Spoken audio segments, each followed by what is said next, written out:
You shake off the dirt and try to smooth down your wrinkled tunic. Tepes whistles and points at the broken end of a beam that needs replacing. With a shrug, you head back to the house, remembering that you volunteered for this. Plus, you owe Tipars for helping you file those tax receipts last month. After all, the empire runs on infrastructure and paperwork, and you would not be sitting at home minding your own business right now if it were UNT for this damn road. You haul it back to the corner of the house and use the nearby sawhorse as leverage to lean it against the building. You might need another hand today. You wonder if you could convince little Itzel to help.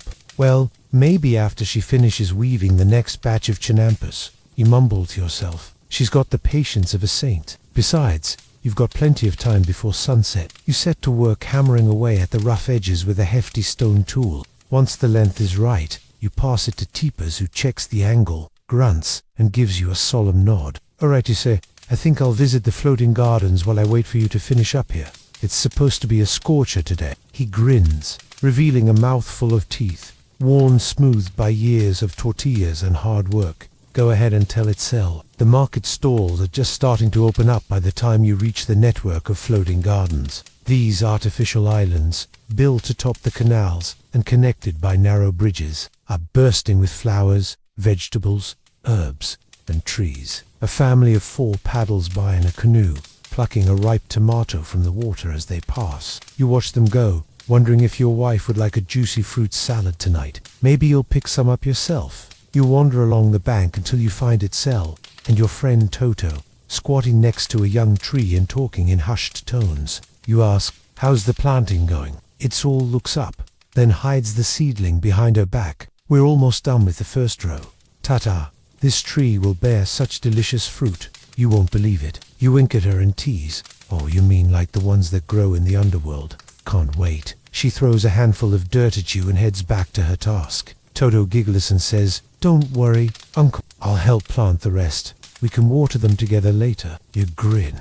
God, you love this kid. But you gotta go. Tipas probably needs another hand up there. You're about to tell them goodbye when you notice a tiny blue flower growing in a crack of the walkway. You bend to pluck it. Isel stops her work to stare at you. Just don't, you whisper. It's nothing, child. I just wanted to show you this. You take the flower and stuff it behind your ear. When you look back, Toto is staring at you with wide eyes. The flower of death, he whispers.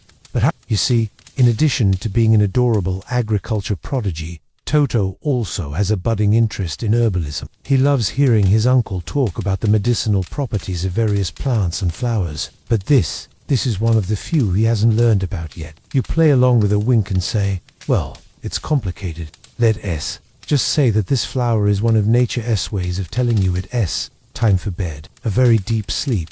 A peaceful, eternal sleep. You know you're pushing it when you see fear flash across Itzel's face. Itzel quickly recovers and pats Toto's shoulder. Don't listen to him, little one. This flower is just a pretty blue color. Nothing more. Relief floods your features, but not nearly fast enough. You can see the suspicion lingering in Toto's eyes. Itzel takes charge. Why didn't you come? Help me gather some seeds. Toto, we'll make a nice necklace. The kid nods obediently and you take your leave. When you finally reach the construction site, Tepaz has finished sawing the second beam. You sweat a lot today. By mid-afternoon, the heat has the city buzzing like a hive. Only the fools and the enslaved people remain in the shade. For the wise, you secretly wish you were back in bed, but the work must go on. Tepaz grabs the first beam and hands you a small hammer. Hit it real nice, he says, so we can fit it through this notch. You nod and start chipping away at the wood. The job is about 2/3 done when you hear commotion in the distance. The steady pulse of drums mingles with the unmistakable blare of conch shells. If you had ears, you might have perked up at the sound, but you don't, so you keep working. When Tippers puts down his chisel, you know you should probably ask what it is. But it's almost 6 p.m. and you're itching to go home. You rinse off the grime of the day in a public bathhouse, remembering that you're due for a haircut. Nah, you'll get teased for looking like a scraggly dog. You walk around the marketplace. A vendor tries to sell you some maguey sap, but you just smile politely and keep walking. The main square is alive. Street vendors mingle with nobles, merchants, priests, and commoners. Laughter mingles with the smell of popcorn, grilled fish, and roasted insects. It's a rare night. The emperor is holding court here instead of in his palace. You peek past a group of elderly men playing a board game that involves a lot of counting. And yes, drinking. Is it a war strategy game? Is it a math lesson? Is it a gambling game? Well, probably all three. You push through the crowd toward the pyramid. The emperor's speech is echoing from the top. It's nothing scandalous, just a routine reminder to pay your taxes. Don't get pregnant, and definitely don't question the legitimacy of the king. Everyone cheers. You reach close enough to the front to see the emperor wave his hand dismissively at the mayor of a nearby province. To his credit, the guy doesn't argue. He simply scurries away, bowing his head. The imperial authority is absolute. You're almost home when you hear it again. Music. Much closer this time. You follow the rhythm to a side street and find a group of costumed men dancing wildly to the beat of drums and flutes. The performance ends in a blur of limbs and feathered headdresses. Then, wits, they shout in unison, their faces painted with war colors. Wits, you clap hesitantly, not knowing what else to do, but you can't help tapping your foot to the music. They bow and one of them offers you a cup of pulque, the fermented agave sap you politely refused earlier. You decline and chuckle nervously. No, thank you. I don't want to get into the whole thing. They laugh and disperse into the night. You make one last trip to the communal bathroom, pull out your brush, and comb back your tangled hair. One more day, done. You think about chopping it all off, but then you remember it's all likes to braid your hair sometimes. And you kinda like that. Your dog, Zocoletl, has brought you a dead rat. You scratched behind his ears and praised him like the skilled hunter he is. Soon, you and your wife are sprawled on your mat, watching the shadows dance on the walls of your home. A moth is pinned between the walls and the reed screen door. Outside, the sounds of the city gradually fade away. You snuggle closer to your wife and drift off to sleep. The marketplace is alive. It thrums with energy. The air vibrates with commerce. Hawks screech overhead, competing with merchants hawking their wares. A bass drum reverberates under your feet, propelling you forward. Ah, here, jump rope. Girls braided, hair flying, laughter echoing. The sky blurs to a watercolor wash of blues and voices blend together in a comforting buzz. If only every day could start this way. But your ears aren't working properly. The sound is muffled, like under a blanket. You scratch at the itchy bandage covering your left ear. Try not to think about it. Don't worry, Mama said. It's just a bit of wax. 1 minute in the Sawano's office, and the pain vanished, replaced by her warm hands and soothing words. She put something in your ear, then massaged your cheekbone, whispered something to your spirit, gave you some candy, and sent you on your way. At least you didn't need a piercing to honor the gods. Not this week. Maybe next. The cloying sweetness of the herbal candy mask lingers in your mouth. What did she say to your spirit? You push aside the question and pick up the pace. Ahead, vendors display pyramids of squash blossoms, plump and pale. Their aroma mingles with frying fish, roasted chiles, tamales steamed till they purr, and corn cakes slathered with beans. Stomach growls. Ignore it. You already ate. No sense in attracting unwanted attention. You need to focus. Today's a market day, which means buying staples, inquiring after gossip, and keeping an eye out for marriage prospects. Even your mother, the most tireless shopper of them all, needs a break. For the next 3 hours, you'll navigate stalls laden with rainbow squash, crisp tortillas, and heaps of crimson guajillo, chiles. You inspect each ingredient carefully. Even the fruit, ripe avocados, feel firm in your hands, yet bruises never seem to bother anyone. Squash is soft, supple. Tomatoes yield. Corn looks good. It always looks good. Beans must be free of worms. You trust the old women selling them. They know what they sell. When a vendor holds up a handful of bright yellow marigolds, their petals velvety and unblemished, you recognize them as the flowers used in your cleansing scrub. How did she know? Was it the scratch on your arm? You shake off the thought. Here a boy offers you a clay doll dressed in colorful rags, its beady eyes staring. You decline politely, explaining you have no children to play with it. Across the way, a merchant balances a stack of intricately patterned mats, their patterns mirroring those found on butterflies' wings. You admire them without touching. It's a simple pleasure, observing beauty without owning it. At a nearby stall, you find what you came for. Bundles of fragrant herbs wrapped in agave fiber. You smile at the wizened old woman behind the counter, her face a roadmap of smiles. You ask her about her grandson, the one apprenticing with the best physicians in the city. Hasn't he returned yet? She looks disappointed. No. This month he goes to the north to learn from a specialist in bone setting. So the search continues, and the old woman gives you her condolences, patting your hand with surprising strength. You tell yourself there will be plenty of eligible bachelors at the temple festival next month, and you mean it. You're Aztec. You endure. Now, let's go buy some fish. Nothing makes you feel better than staring at beautiful fish. The fish seller towers over his bins, broad and loud and smelling pleasantly of lake water. You peer into the containers, searching for the plumpest specimens, their scales gleaming. They look beautiful in a dim light, like jewels trapped in clay prisons. One bean contains baby fish, their fins translucent, bodies still rounded like the moon. You tell the vendor to keep them, explain that these will swim another day. He nods understandingly. His daughter wants to make a wish on the full moon. You find something smaller, firmer, perfect for baking in tomato salsa. The fishmonger cleans and guts it in seconds flat, wrapping it in a paper-thin corn husk to hold its juices.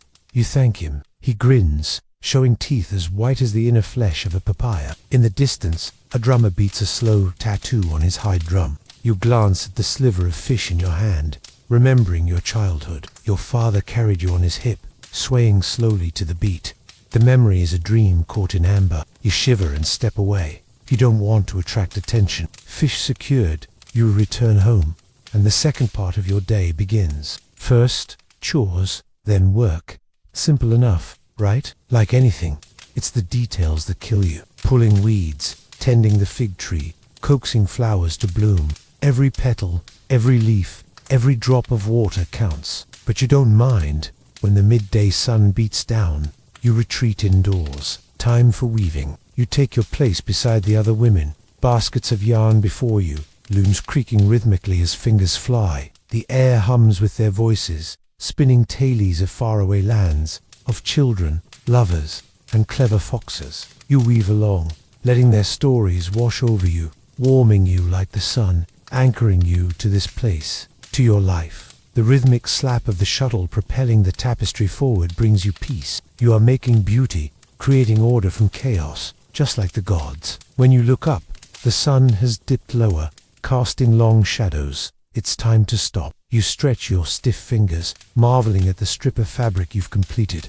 One of the older women praises your work. You blush, grateful for the praise, knowing it's deserved. With the day stretching before you, you finish up, roll up your loom and secure it. There's still time for one more errand. You set out toward the North Market, a cluster of stalls specializing in the more unusual goods, like the blind beggar who sells potions made of ground lizards and bird dung, guaranteed to cure baldness, or the old man with shelves of curious masks, each one more disturbing than the last. But you're not here for any of that. You pass by, nodding to the merchants, stopping to chat briefly with a friend, trading news for a kind word. At the back of the market, you find what you came for.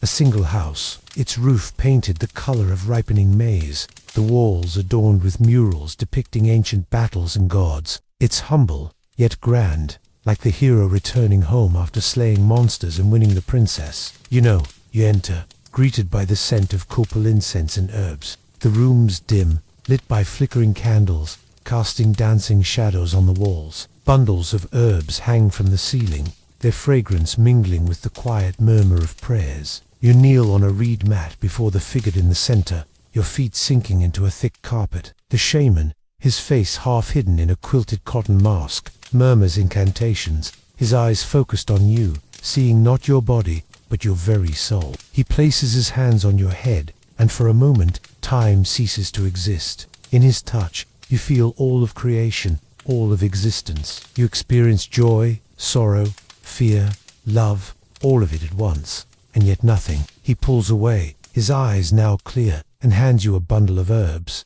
These will help ease your headaches, he says, and for the rest of the day, you carry their scent with you, a reminder of the calm within the storm, the peace that resides in every living thing, the connection you have to everything, to everyone. Welcome to the 5th installment of our serialized novel set in the ancient Mesoamerican world, somewhere in the tropical lowlands of pre-Hispanic Mesoamerica, where the jungle meets the sea, somewhere between the great Mayan kingdoms of the classic period. A bustling city wakes up.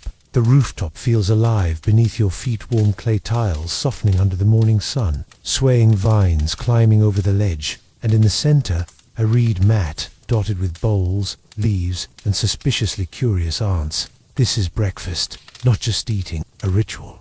A pause in the day where your whole family gathers to argue politely, stare at the horizon, and pretend they aren't secretly judging each other's portion sizes. Your grandmother is already seated, legs folded, posture terrifyingly perfect for someone who once survived a locust swarm and a thunder goddess tantrum in the same year. She gestures toward the tamales and says, "Eat before the gods get curious." You grab one, a fat, steaming bundle wrapped in corn husk, tied neatly with cactus fiber thread. You peel it open and reveal the treasure inside. Black beans, chili flakes, and just a hint of squash blossom. It smells earthy, peppery, slightly smoky like breakfast and incense had a child. You take a bite. It burns. Delicious. Next to you, your little brother is already halfway through his third tamale, face smeared with red pepper sauce, looking proud of his mess. He offers you a trade, one of his fried insect cakes, for your flour-stuffed one. You decline. He shrugs again, and eats both anyway. Your mother pours out the chocolate thick as river mud and dark as a starless night. No sugar, of course. That's a foreign idea. The drink is bitter, spiced with vanilla aciote and a pinch of dried chili. It coats your tongue like liquid smoke and warms your stomach with the quiet promise of alertness. Chocolate here is sacred, reserved for nobles, warriors, and breakfast-related rituals involving deep sighs. You sip, you sigh. You squint at the sky like a philosopher who hasn't paid rent. Nearby, a neighbor's parrot shrieks the same phrase over and over again. He dropped the maize, which is either gossip, prophecy, or Tuesday morning drama. And then the ants attack. From a crack in the rooftop, a whole squad of determined ants invades the reed mat, heading straight for the honeyed squash cakes.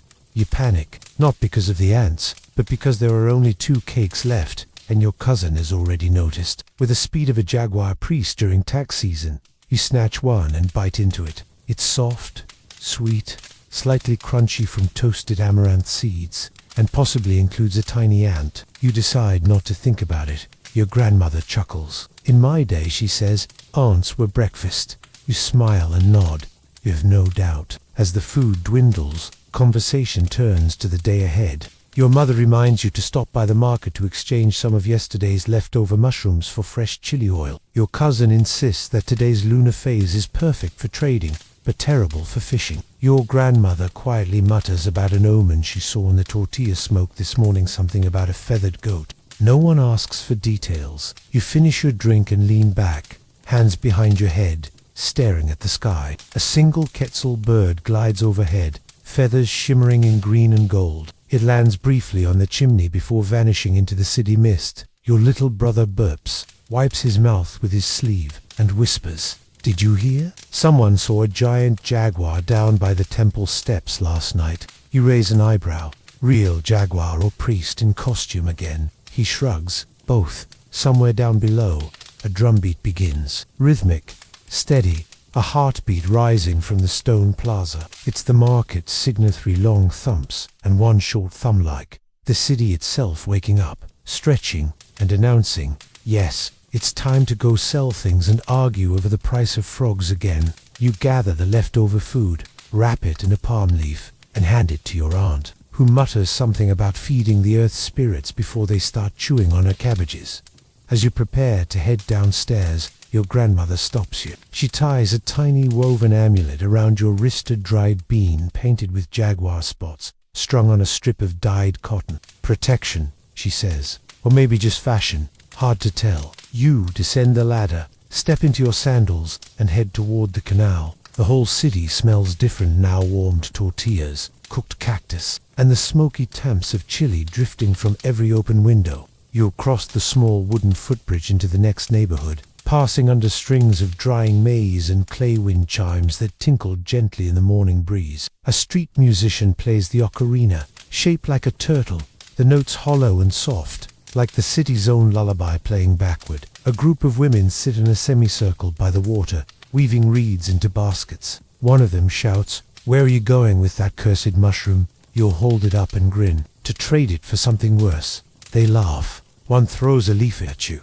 a friendly leaf. As you turn onto the main causeway, the crowd canals bump gently against the canal walls. Children run by holding toy shields made of cactus pads. An old man pushes a cart full of dried frogs wrapped in banana leaves.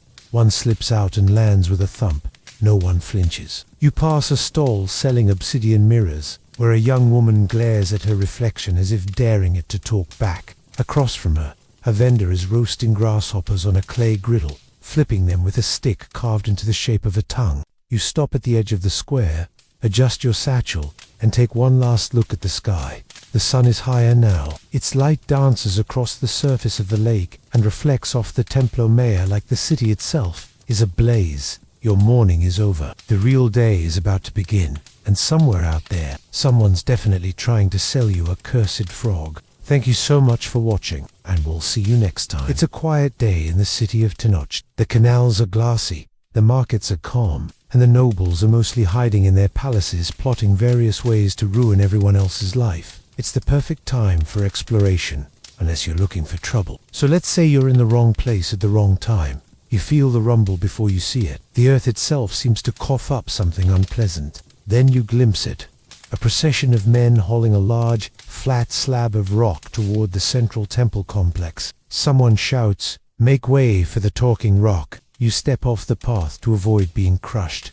In doing so, you brush against a priest. You apologize. He looks at you with distaste. "Better watch your step," he snaps. The gods don't take kindly to clumsiness. You realize it's a trap. If you stumble, those men will happily roll the rock on top of you. You back away slowly. You might not know much about the gods, but you know enough to be terrified of all of them. The procession passes. You wait for the rumbling to fade, then dash across the path. Heart pounding, you hurry down a narrow canal side, dodging watercraft and fishermen mending their nets. Up ahead, you hear raised voices. You peek around a bend and find yourself staring at a group of nobles, arguing loudly with some guards. Two nobles hold up jeweled knives, daring the guards to draw their swords. "I'm the god of this city," shouts one, "and my precious vase is stolen. Find it, guards, and you'll receive a generous reward." The other noble adds, "Or maybe you'd rather die trying to stop me from finding it myself." Guards glare but don't move.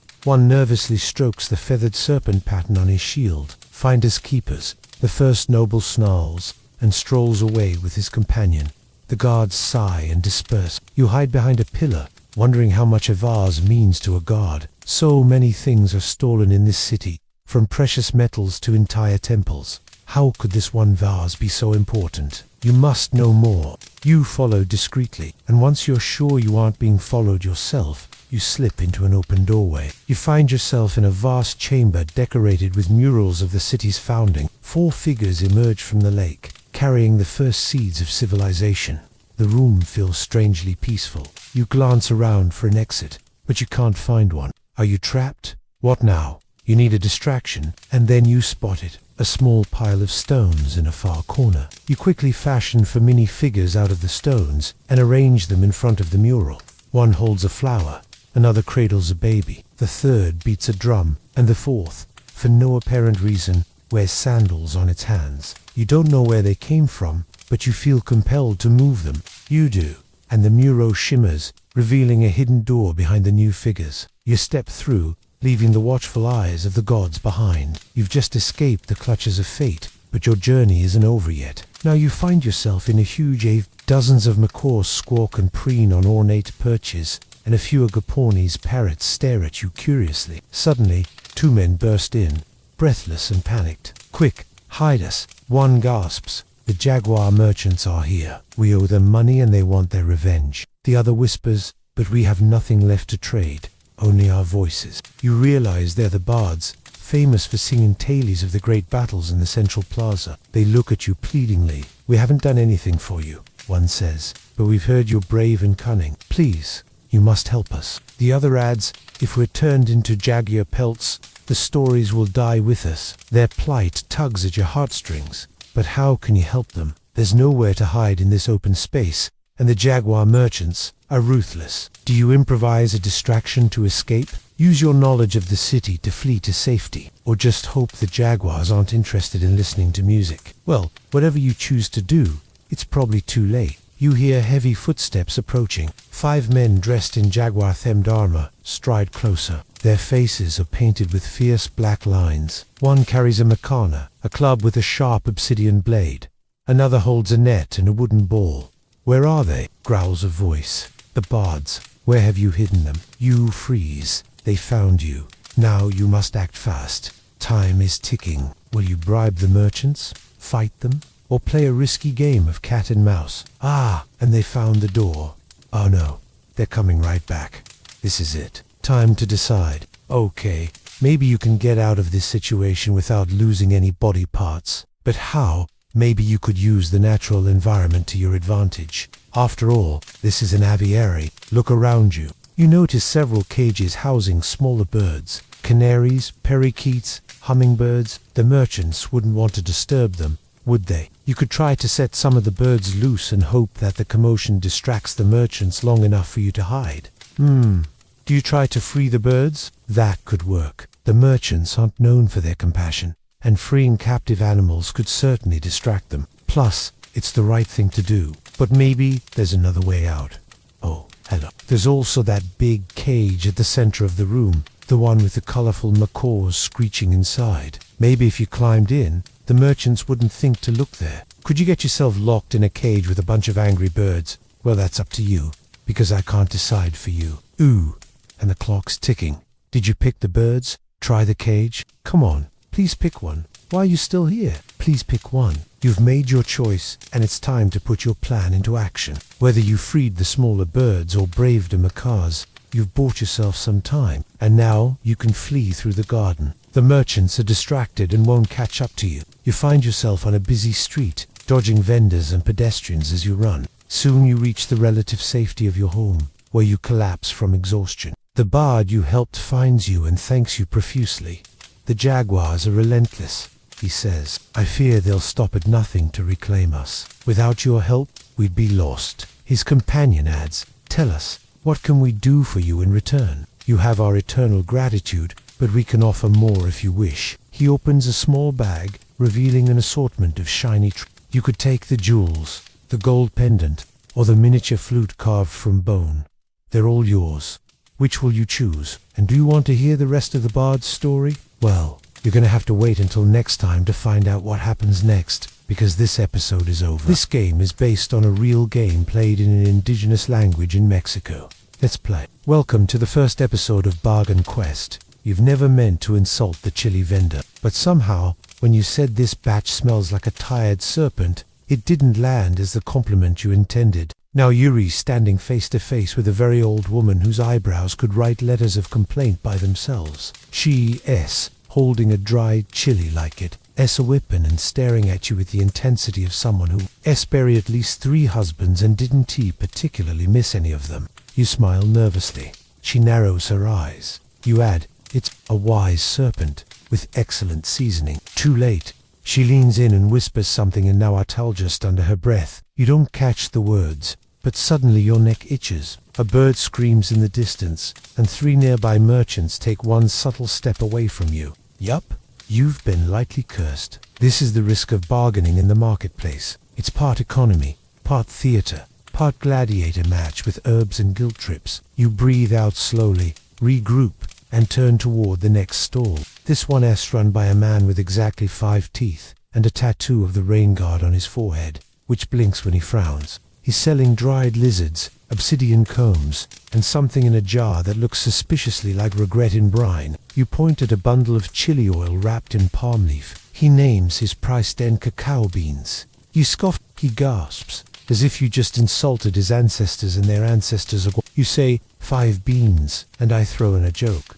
He folds his arms. 8 beans. And the joke better be very good. You nod, lean in, and whisper, "Why did the maize god go on a diet?" He blinks, because he was getting too corny. He stares, then snorts, then cackles, then slaps his thigh so hard he knocks over a jar of salted ants. "Fine, 6 beans," he grins. You seal the deal, shake hands, and walk away with your chili oil and mostly intact self. Across the plaza, a flower seller is arguing with a flute vendor, both claiming the other stole their shadow during the eclipse last month. A priest walks by, sprinkles water on both of them, and mutters something about shared delusions. No one reacts. You pass by the corner where artisans carve tiny gods from bone. One of them calls out, "Want something to protect your soul from bad jokes?"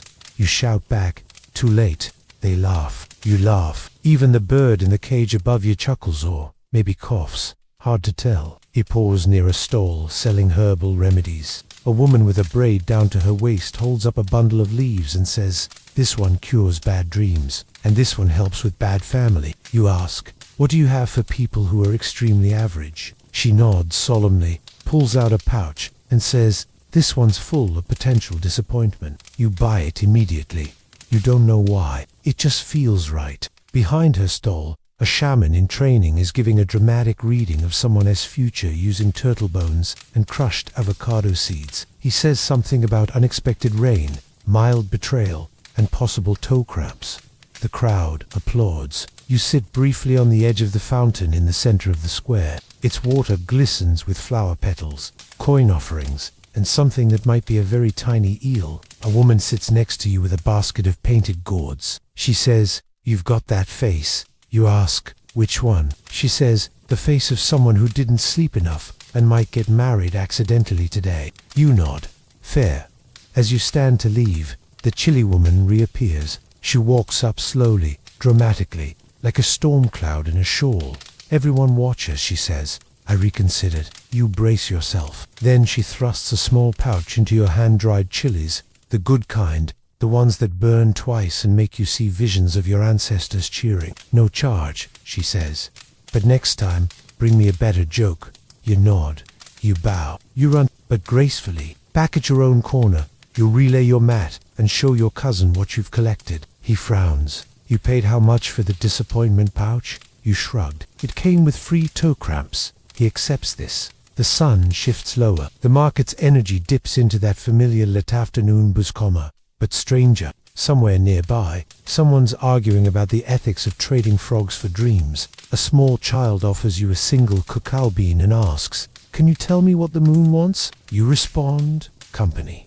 The child nods solemnly and walks away backward. You feel oddly at peace. Despite the curses, the chill-induced spiritual, and that one guy who tried to sell you a bowl of haunted soup, you've managed, you've bargained, you've survived, and you're only lightly hexed, which, by marketplace standards, a resounding success. A game of skill and storytelling where players take on the role of vendors at a mystical marketplace, haggling over wares of the strange and wonderful, using a deck of beautifully illustrated cards. Each player weaves a tale of daring deceit and a little bit of light witchcraft as they try to outwit and outtrade their fellow vendors. In Bargain Quest, you can expect the unexpected. Will your haggling skills land you a deal, or will you get tricked by a cursed frog? Will you buy a gourd that grants wishes or a hat that makes you invisible? The choice is yours. Each card introduces new elements into your story, creating a unique experience every time you play. With its stunning artwork and immersive game, Bargain Quest lets you explore a world where the ordinary meets the extraordinary. So are you ready to test your wits against fellow adventurers? Can you navigate the mystical marketplace without losing your mind? Are you brave enough to face the challenges and claim the rewards? If so, then prepare to enter the marketplace and make your fortune. Don't forget to check out our website for more information. You didn't mean to get a tattoo today, but that happens when you walk past the Artisan Row after a long afternoon of chill-induced hallucinations and whispered compliments from parrots. You're vulnerable, you're suggestible, and a man with gold teeth and an obsidian needle says, "Hey, want to look like someone who wrestled a jaguar and won?" You pause. You say, "Can I still wrestle a jaguar and lose but look cool anyway?" He grins. "Absolutely. Welcome to the craftsman's district of the Aztec market where everything can be carved, painted, sculpted, dyed, or jabbed into your skin with a sharpened turkey quill." You pass by rows of stalls selling feathered headdresses that look like birds exploded fashionably, bone flutes that only play ominous notes, jade figurines of gods doing suspiciously casual poses, and in the middle of it all, the temporary tattoo artists. These aren't ensconced forever kind of tattoos. No, this is Aztec party Inca mixed of crushed charcoal, flower pigment, and resin applied with a prickly pear spine and a steady hand. They last about a week, long enough for a festival, short enough to regret nothing. The artisan with the gold teeth gestures to his sample board. It includes a stylized eagle eating a star, a jaguar paw print inside a sun, a crying god who looks like he stubbed his divine toe. You point to the second one. He nods solemnly. That one's for strength and mild delusion. Perfect. You sit on a flat stone, roll up your sleeve, and brace yourself. The artisan cleans your arm with crushed mint leaves, muttering a blessing that mostly sounds like a shopping list. Then he dips the spine in black-red ink and begins tap, tap, tap. It doesn't hurt. Not really. More like a tiny mosquito that studied calligraphy. He works fast. The rhythm is soothing like rain hitting an ancient rooftop. Around you, other customers sit in various stages of pride, confusion, or light bleeding. One young man proudly sports a tattoo of a maize god holding a banana, even though bananas won't exist here for another 100 years. A child watches you closely and says, "If you cry, the jaguar spirits will come laugh at you." You don't cry, but your left eye does consider it. After 10 minutes, the artisan leans back and nods.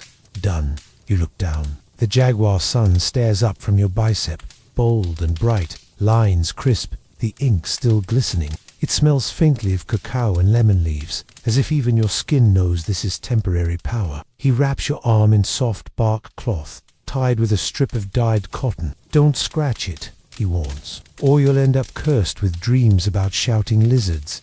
You promise nothing. You pay him with 3 beans, a sliver of obsidian, and a very bad drawing of a frog your cousin made. He accepts it like it's royal currency.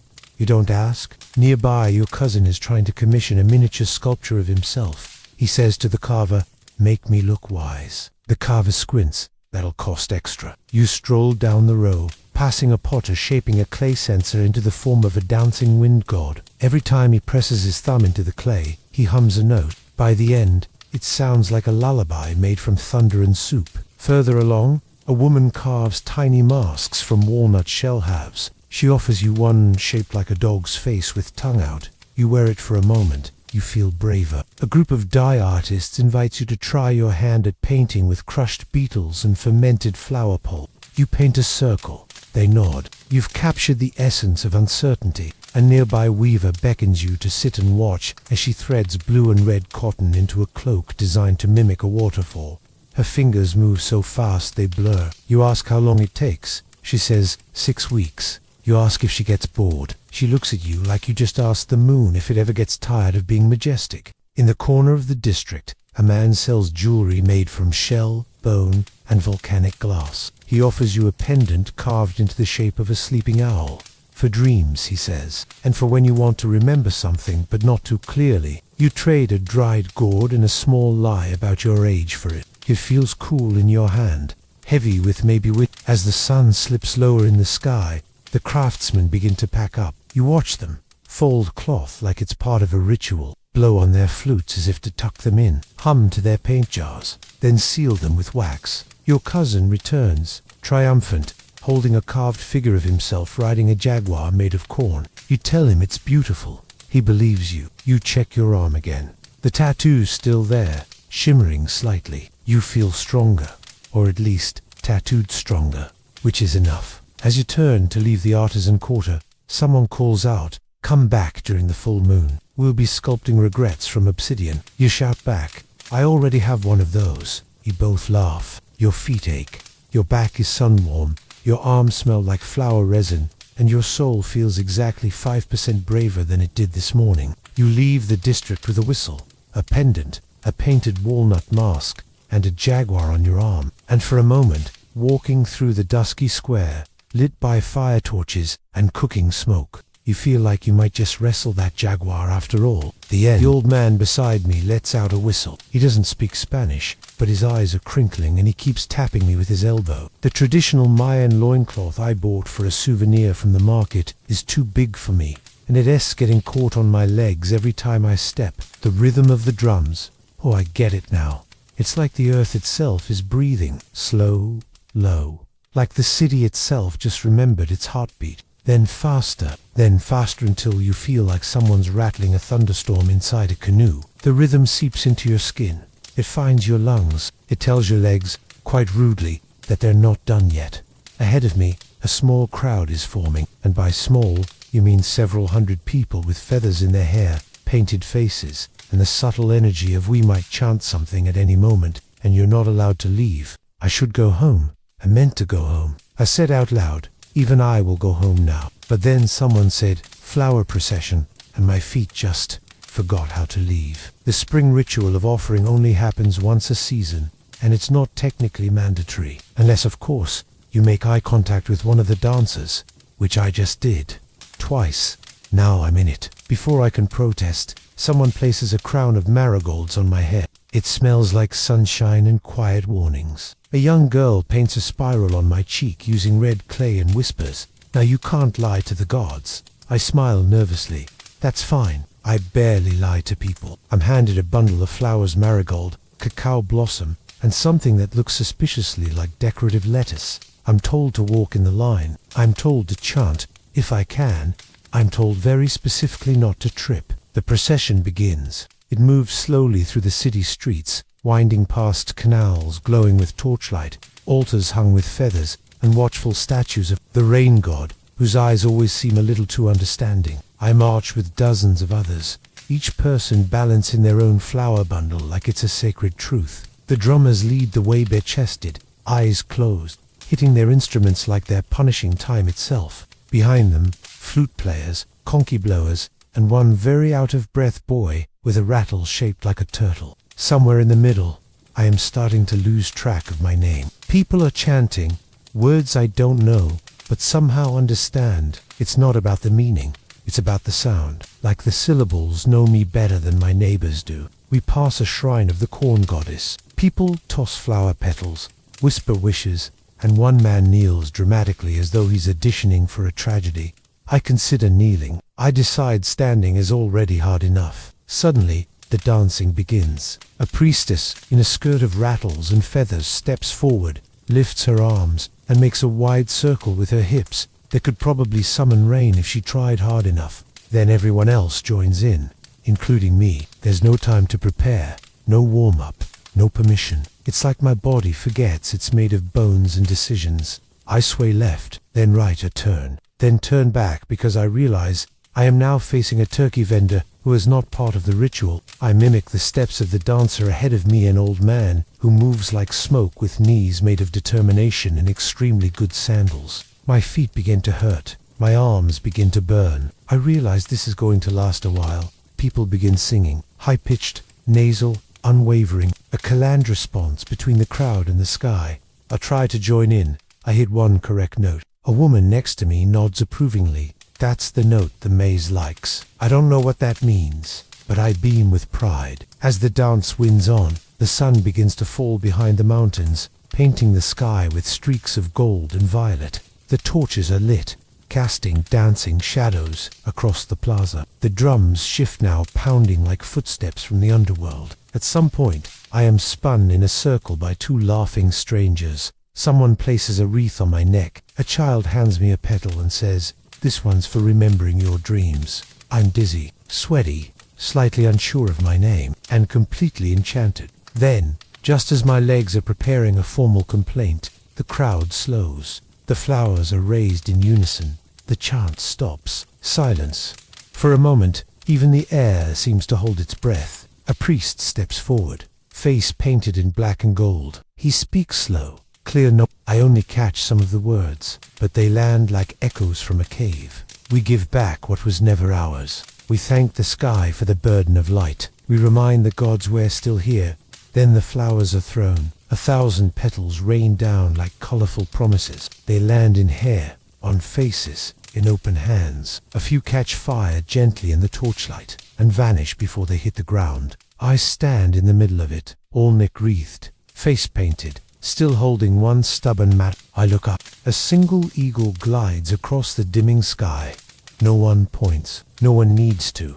The moment ends with laughter. Of course it does, because someone in the back tripped over a turtle rattle and fell dramatically into a basket of squash. Everyone cheers. Someone hands me a cup of fermented honey drink, sweet and fizzy, the Aztec version of a post-dance smoothie. I sip. I feel like I've just been blessed and slightly fermented. As the crowd disperses, I'm left with sore legs, a stained tunic, a whispering marigold, and the feeling that something sacred passed through me tonight. I walk home under a sky pricked with early stars. A breeze wraps around me, soft and familiar, and from the faint drumbeat still echoing in the distance, I hear the city say, "Well danced, human, now go rest." When the day comes again, you'll probably want to remember what happened last night, but if you do, it won't be easy. It takes a lot of work to recall a dream, especially when it felt so real. So here are 5 tips to help you remember your dancing experience with the Aztecs. 1. Look for physical signs. You may have dirt or clay on your skin, a flower tucked behind your ear, or maybe a new tattoo. How did you feel when you woke up? Did you feel sore or energized? Any unusual sensations could be a clue. 2. Check for new items. Have you gained an accessory or two overnight? Maybe there's a mask on your bedside table, or a new rattle or a flute. If you live with other musicians, ask them if they noticed you bringing anything home. 3. Pay attention to sounds. Do you suddenly hear drums whenever you close your eyes? Are there new songs stuck in your head? Music is a powerful memory trigger. Let yourself hum the tune. 4. Taste the flavor. What did you eat and drink last night? Maybe you sipped a strange brew, ate a special fruit, or tasted a mysterious flower. A sudden craving could be a sign. 5. Embrace the symbols. Did you see any eagles last night or today? Maybe you keep finding 4-leaf clovers or symbols can appear all around you as signs that you're on the right track. Don't ignore them. Trust me, everything will come back to you. In time, you'll remember every second of your magical night with the Aztecs.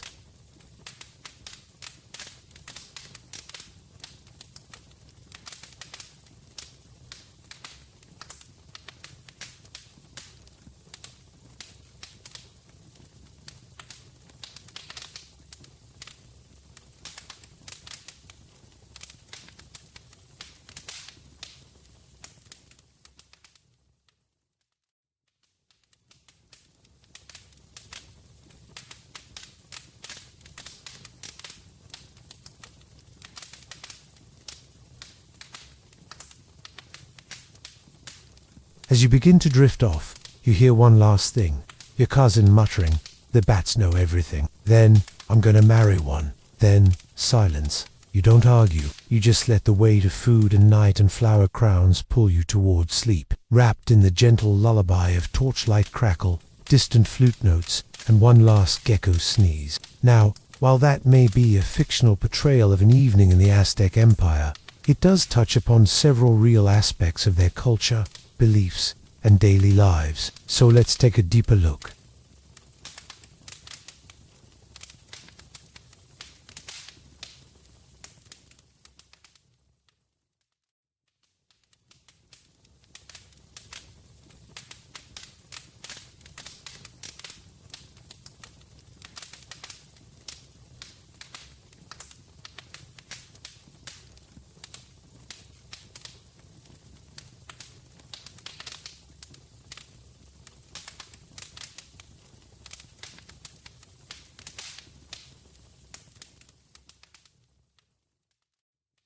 The Aztecs also kept domesticated animals such as dogs, turkeys, and rabbits, and these animals were often sacrificed and eaten on special occasions. However, meat was not a common part of the Aztec diet, and most of their protein came from beans and insects. The preparation of food was a communal activity in Aztec culture, and it was often done in a central courtyard or kitchen where women would gather to cook and socialize. In the city of Shifting Sands, a place where the houses wiggle like overripe avocados and the rivers flow uphill, there lived a young man named Kip.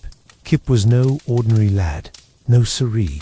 From his first breath, his heart beat with a rhythm of prophecy. You could hear it thumping under his tunic, saying things like, "Ooh, big event coming up soon. Better get ready or stand still while sand falls upward." Unfortunately, no one knew this except Kip, because prophecies tend to ignore context. One day, a messenger arrived from the cloud kingdom of Sun. They wanted Kip for an audience with the Sky King. Now, normally, that would be cause for panic. Who wouldn't be frightened of a king who lives in the clouds? But Kip wasn't normal. His prophecy told him to go to the king, so he did. At the palace, Kip met the Sky King, who looked like a bird if birds wore fancy hats and had facial hair. The king explained that his daughter, Princess Papatla, was cursed. She couldn't speak, and the only thing that could break the spell was a talking animal. So the king proposed a deal. If Kip could retrieve a talking animal from the dangerous underworld, he could have any reward he wished. Easy peasy, right? Well, except for the whole underworld part. Now, if you're thinking that the sensible thing for Kip to do would be to decline the offer, well, you're absolutely right. But Kip wasn't known for his sensible choices. Instead, he grabbed a hoe, which he figured would come in handy, and headed straight for the underworld entrance, a hole in the ground that smelled like old eggs and regret. Down below, the air was thick and sticky, lit by glowing fungi that grew on everything, including the resident demons. Demons. Turns out these demons weren't too happy about Kip barging in with his... Luckily, Kip was on one to let a little thing like a demon horde stand between him and a princess who did untalk. He attacked, his hole flashing like silver moonlight. And you know what happened? He totally kicked their butts. Those demons stood no chance against a kid who fought like his prophecy depended on it, because it kind of did. And after he defeated them, guess what the grateful demons did? They helped him find a talking animal. Turns out demons love talking animals. Go figure. After a quick detour to rescue a talking parrot named Gilbert, who turned out to be a former royal advisor turned into a bird for mocking the king, Estupe Kip returned to the surface, hoe still in hand, parrot on shoulder. He rushed to the castle, burst through the door and shouted, "Talking animal acquired. Now, where's the princess?" But before anyone could answer, a group of robed figures blocked his way. "So, you bring a talking animal," said one of them, as though we didn't already have one. They stepped aside to reveal a woman with a familiar face and a magnificent headdress made of live hummingbirds. "Father," gasped Princess Papatla, rushing forward. "You brought me a talking animal." Then she noticed Gilbert. "Actually, he talks," she corrected. "Well, either way," said the king, beaming. "We're even here. What's your wish, young hero?" Kip thought for a moment. All the gold and jewels in the Cloud Kingdom didn't appeal to him. All the power and glory, none of that interested him. As a matter of fact, there was only one thing that mattered: Princess Papatla in marriage. Now, normally, that would be considered pretty forward, but the king was desperate. He needed an heir, and Kip seemed nice enough. Plus, he'd slain a bunch of demons and brought them down with nothing but a hoe and his wits. So the king agreed. Kip and Papatla were wed in a ceremony so grand it made the sun blush. And afterwards, they ruled the Cloud Kingdom together, bringing prosperity and peace to their people. But you know what? This story isn't really about Kip or the princess or the demons or even the parrot, because although those characters may seem important, they really aren't. This story is actually about something much bigger, something deeper, something more profound. This story is about Kip and how he saved an entire kingdom with a stupid hoe. Now, if you think I'm exaggerating, let me explain. When Kip came upon that demon horde, he could have run away. Let's be honest, that's what most of us would do. But instead, he stopped, took a deep breath, and fought. And in doing so, he proved that sometimes the most powerful weapon is a sword or a spell or a talking parrot. It's courage. Courage to face our fears, courage to help others, and the courage to stand up for what's right, even when we're scared, even when the odds are stacked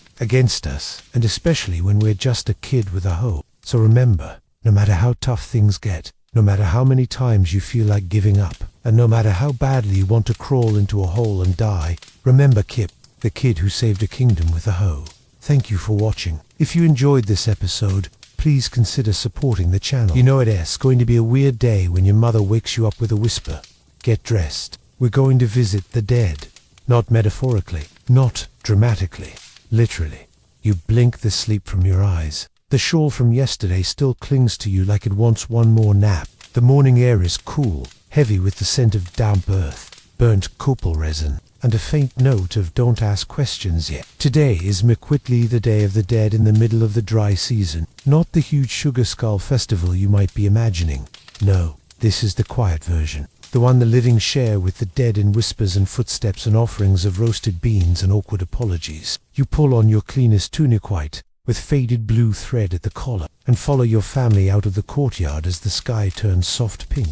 Your cousin carries a basket of fresh tamales. Your little brother holds a flute carved from bone, and you carry the incense burner. It's heavy. It smells like your grandmother's advice. Sharp, ancient, and full of opinions. The cemetery lies just beyond the temple district, nestled against a low hill where the mist clings like a lazy ghost. Stone markers line the path, each one hand-carved with names, symbols, or dramatic warnings like "Don't touch my sandals," or "She was never late, even in death." Your mother stops in front of your great-grandfather's plot, sets down a small clay bowl of chili-dusted squash seeds, and mutters, "He hated these, but I'm still mad, so he's getting them." You love family traditions. You light the incense and walk the slow spiral path around the central altar. Other families are already there, murmuring prayers, cleaning tombstones, and placing offerings of chocolate, tortillas, and gossip. Your cousin leans toward you and whispers, "I heard if you walk this path backward while holding your breath, you can hear the dead tell jokes." You ask, "Have you done it?" He shrugs, "I got halfway and sneezed. All I heard was disappointment." You reach the family tomb, a flat stone slab engraved with a jaguar, a fish, and what may or may not be your uncle's poorly carved face. You kneel, scatter flower petals, marigold and Tepexacitaland, place a slice of amaranth cake on the ledge. "Hi," you whisper, "I brought cake. I know you hated sweets." That's kind of the point. A breeze picks up, a bird cries. Your brother toots his bone flute loudly, and very much not respectfully. The wind stops. Your mother glares at him. The bird cries again, but this time it sounds judgmental. Further along the path, you pass the tomb of a local poet who once wrote an epic about a frog falling in love with a boulder. Her relatives are gathered around a small fire, reciting her work from bark paper scrolls, while wearing masks shaped like amphibians. You join them for a moment. "Oh, stone art!" You do not leap, but still I shatter against your silence. You blink. Your cousin wipes away a tear. Your little brother attempts to eat a scroll. You continue on. As tradition dictates, you place 3 drops of water on a smooth black rock to honor Tlaloc's mercy. Then, because your aunt insisted, you place a tiny clay duck beside it. "For balance," she says. You nod. Balance. The priests arrive around midday robed, in red and gold. Faces painted like stylized skulls, bearing calabash rattles and obsidian mirrors. They chant. Not loud, not scary, just steady. Their voices mix with the scent of roasting maize and the soft chatter of distant ancestors, probably judging your posture. Suddenly, a girl from another family runs past, holding a basket of offering stones and shouting, "Make way. My grandmother wants extra spice in the afterlife." Everyone nods respectfully. It's a valid request. Your mother sets down a final offering, a small carved comb from your great-aunt, who used it daily and once chased a rooster with it. "She won this," she says. You feel it then. Not ghosts, not fear, just presence. A warmth on the back of your neck, a smell like rain on clay, the subtle weight of being remembered. The family gathers for the closing meal, spread out on mats beneath the trees. You eat tortillas with assaulted beans, pumpkin flour stew, and something your cousin swears is ancestral pudding, but tastes like flavored regret. Stories are shared. Remember when Uncle Tetlak fell into the canal and blamed the moon? Remember how Grandma used to pretend her cooking was cursed just to keep us from stealing it? Remember when I ate that fermented cricket and forgot my name for 3 days? You do. And for a while, it feels like they're here too. Not as whispers or shadows, but in laughter, in the flavor of the stew, in the way your mother cuts her tortillas perfectly in half, even when she says she is tired. As the day ends, the wind shifts again. The incense burns low. The bats wake up. The sun tilts its hat goodbye. You walk home quietly, the empty burner under your arm, the scent of flowers in your sleeves, and the soft certainty that someone walked beside you all the way home, barefoot and smiling. You don't look back. You just whisper. Same time next season. You wake up face down on a reed mat with the distinct feeling that today will involve at least one bruise, probably shaped like a lizard dot. Your cousin kicks you gently. "Get up, warrior." You groan. "What war?" He grins. "The one between your pride and that training stick. Welcome to Apprentice Warrior Day. It's not a holiday. It's a rite of passage. The kind of day where boys your age are handed wooden weapons and told, good luck. Try not to break anything important, especially yourself. You eat a quick breakfast of tortillas and salted pumpkin seeds, while your mother inspects your arms for signs of nervous weakness. She finds 3. Walk tall, she says, tightening your sash like she's preparing a clay pot for battle. And don't let your cousin talk you into anything with feathers. Too late. Your cousin's already wearing a feathered armband and wielding a stick twice the size of his sense of strategy. The two of you report to the training field, a wide, dusty square just outside the main temple, where older warriors already wait bare-chested, sun-scarred and drinking from cups made of intimidating silence. The instructor is a man named Ixtacatl, whose name means face like a broken pot. He's lived up to it. He eyes your group, frowns, and says, "Today, you learn 3 things. How to hold a weapon, how to fall gracefully, how to pretend the pain is part of the lesson." He tosses you a training Mercure Whittler, wooden club embedded with blunt obsidian flakes, just sharp enough to hurt without hospitalizing. It's heavier than it looks. You try a practice swing. It spins wildly and almost decapitates a nearby iguana. Iguana blinks unimpressed and walks off like it's seen worse. It probably has. Your cousin swings his stick with flair, does a full spin, and immediately smacks himself in the shin. Ixtlakotl. Doesn't react. This seems normal that the training begins in 3 parts. Part 1. Stance and swingio. Told to plant your feet like roots. Bend your knees like the rain god is watching, and swing like your mother just found out you skipped chores. You do your best. It turns out your best looks like someone attempting to swat a bee, using only regret. The instructor corrects your posture by smacking you gently with his own Mercure. "You're not a bird," he says. "Stop flapping." You improve. Eventually, mostly, your cousin attempts a fancy leap strike and lands in a cactus. He pretends it was intentional. The cactus disagrees. Part 2. The obstacle course. A row of hay bales, logs, clay pots, and one angry turkey stands before you. You must leap the logs, duck under the pots, hit the targets, avoid the turkey. You run. You leap the first log with noise. You duck under the pot slightly too late. You swing at the targets. LONK-success. The turkey senses your joy. The turkey attacks. You squeal, sidestep, and deflect its rage with your training stick. The turkey backs off, but not before delivering a peck of personal insult to your shin. Limp to the finish line. Ixtlakotl raises one eyebrow. Acceptable. Your cousin finishes the course with a flourish, and somehow sets his sandal on fire. No one knows how. The turkey seems pleased. Part 3. Sparring. This is where it gets real. You're paired with another student, a girl named Lenali, who looks kind, but tightens her headband like she's done this before. She has. You greet her with a nervous smile. She replies, "Try not to cry when I hit you." You nod. "Deal. Same for you." Tap, tap, clack. Your wooden blades meet. You circle. She feints. Left you fall for it. She taps your ribs. You wheeze. She steps back. You're fast. You say. She shrugs. "My brothers taught me. I hated it. Now I love it." Round 2. You surprise her with a quick strike. It connects. Lightly. She grins. Now you're learning. Round 3. You both swing and clonk each other on the forehead. You sit in the dust, dizzy, watching a buzzard overhead do slow circles. "Call it a draw," you mumble. She nods. "Until next time." You're bruised, exhausted, proud. Your cousin limps over with twigs in his hair and says, "Did we win anything?" You point to the instructor. He hands each of you a thin strip of woven cloth, tied at the bicep. "First mark of training," he says. You stare at it. It's nothing fancy, but it feels like something big.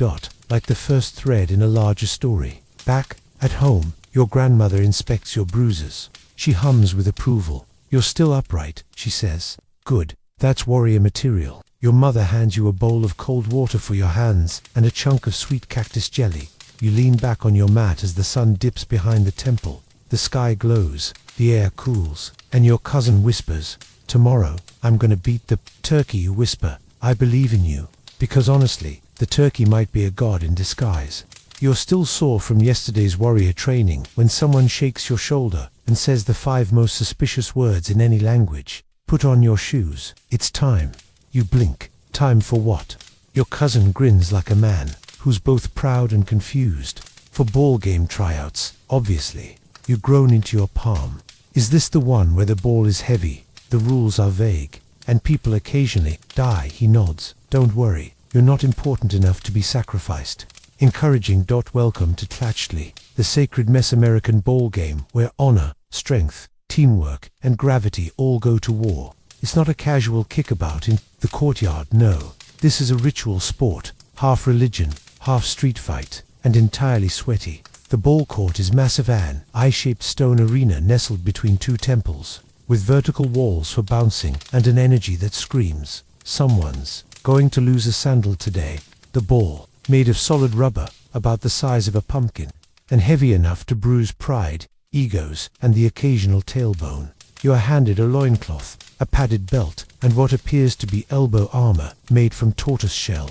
Your cousin gets a helmet made of bark. You get nothing. The priest says, trust your instincts. Your instincts say, this is how I die. The rules, sort of. No hands, no feet. Only your hips, shoulders, elbows, and ego may touch the ball. Get it through the vertical stone hoop if you can. Don't cry when you fall. That's rule 5. The instructor calls your team, Team Ocelot. He says, you try to roar. It comes out like a yawn. Round 1, you versus coordination. The whistle, a loud conch blast, blows. The ball is served. You react instantly by dodging. Your cousin lunges at the ball with his hip, hits it sideways, and it ricochets straight into a sunbeam and blinds a nearby bird. You run to intercept, jump, spin, and accidentally hip-check yourself into the ground. The instructor doesn't stop the game. Instead, he mutters, that's a spiritual foul. Malinali, the girl from warrior training, is on the opposing team. She elbow passes the ball like a deity of chaos and scores a clean bounce off the wall. Her team cheers. She winks. Your cousin whispers, she's part hummingbird. Your team tries to rally. You form a rough strategy, aim for the wall and hope. It goes poorly. You hit the ball with your knee, illegal. Your hand, more illegal. And once, your face, legal, but frowned upon. The ball bounces wildly, eventually rolling to a stop beside the instructor's sandal. He picks it up, sniffs it, and says, needs more spirit. You're not sure if he means the ball or you. Round 2. Slightly less terrible now that you've figured out where your hip is and how not to fall over it. You start getting better. Your cousin scores a bounce. Off the back, well, no points, but dramatic. You manage a glancing hit that sends the ball into enemy territory. Malinali counters with a diving shoulder hit that makes the crowd gasp and one priest faint. The game is fast, loud, beautiful in a bruising kind of way. Dust kicks up, arms fly. The sun shines directly into everyone's eyes, as if it, too, wants to play. Someone tries a fancy jump twist hip flip and lands flat on their back. A temple guard claps politely. The ball rolls past them. Eventually, someone, you think it's you, accidentally nudges the ball toward the hoop. It almost goes in. The crowd gasps. A baby cries. An owl hoots from a tree. The ball hits the rim and bounces away like a philosophical statement about futility. The aftermath, you collapse on the sidelines, coated in sweat, dust, and the vague scent of sacred disappointment. Your cousin flops beside you and says, we were glorious. You say, we were technically present. Malinali walks by, offers you a cool leaf drink, and says, you didn't cry. That's better than some. You raise your leaf in salute. The instructor announces final scores. Nobody knows what they mean. The priest declares all players blessed, unless otherwise noted. The ball is placed on an altar and offered to the gods, who, hopefully, will not ask for any of you as extra credit. Walking home, you limp. Your cousin limps. A dog follows you, possibly out of pity. Same time next week. He asks. You say nothing, because you're too busy trying to remember whether your left hip is still attached. Back home, your mother sees your bruises, sighs, and says, did you at least get a point? You nod confidently. I got something. That night, you lie on your mat, every muscle buzzing, and dream of rubber balls, impossible hoops, and Malinali soaring through the air like she's part bird, part comet. And in the dream, just once, the ball goes in. Everyone cheers, even the owl. Love, in the Aztec Empire, is not a delicate matter. It's loud, it's confusing, and sometimes it involves throwing fruit at someone's house. You discover this on a humid afternoon, as you help your cousin carry a bundle of flower garlands and carved tokens through the marketplace. Who are these for? You ask, adjusting the weight of the garlands. He grins with the confidence of someone who's read half a poem and decided it was destiny. Malinali, obviously. You stop. You mean the warrior girl hummingbird demigod who knocked your helmet off with her elbow? He nods. Exactly. Love, at second concussion. Welcome to the seasonal rite of flirtation, which depending on who you ask is either a sacred tradition blessed by Quetzal, goddess of beauty and young love, or a coordinated public embarrassment wrapped in flower petals. Your cousin insists it's the first. You suspect it's the second, but you go along with it anyway, because secretly, you want to see how many mistakes can be made in the span of one serenade. Phase 1. The gift. The tradition is simple. You present your intentions by delivering handmade tokens like carved birds or clay whistles, placing a garland near their doorstep, and if you're truly brave, leaving a poem that doesn't include the word sweaty. You arrive near Malinali's home at sunset, crouching behind a bush made entirely of thorns because your cousin insisted on stealth. Why not just walk up and give it to her? You whisper. He shakes his head. It's more romantic if I launch the gift from here. You blink. Launch. He nods, holding a sling made from palm fiber, loaded with a dried guava wrapped in ribbon. You whisper. That's not how poetry works. Too late. Fling. The guava arcs through the air, spins with drama, and slams into the roof. You both freeze. A moment later, Malinali steps outside, holding the guava.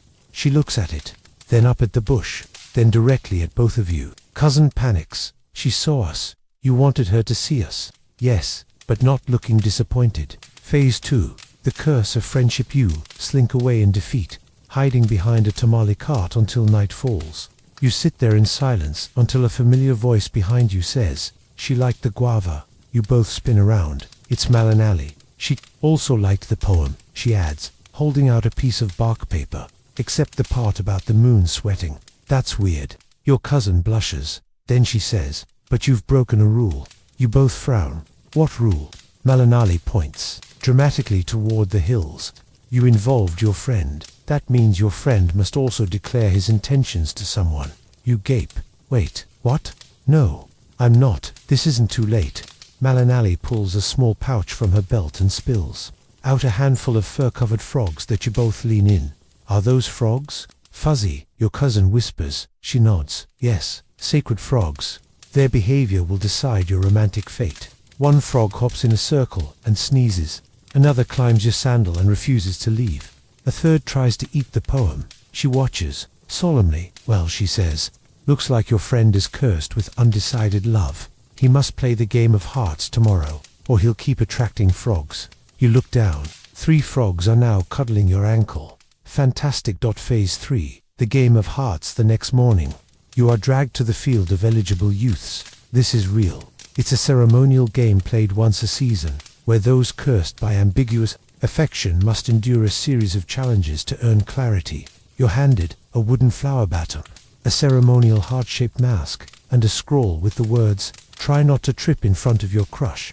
Your cousin is now your emotional sponsor. Malinali is officiating. The frogs have followed you. You stand with other unlucky participants. One boy holding a chicken for some reason, a girl who has painted her entire face blue, and a nervous young man who whispers, "Do you think sneezing during the moon prayer invalidates your vows?" You don't respond. You're too busy trying to figure out what this flower baton even does. The challenges, the maze of mixed signals. You must navigate a literal hedge maze while blindfolded, following vague instructions, like trust your left elbow or walk toward what feels like compromise. You end up in a bush. Twice. The courtship dance of the blushing warrior, a choreographed dance requiring precise footwork, a confident head tilt, and the ability to not fall into the drumming pit. You fall into the drumming pit. Briefly, the drummers help you out.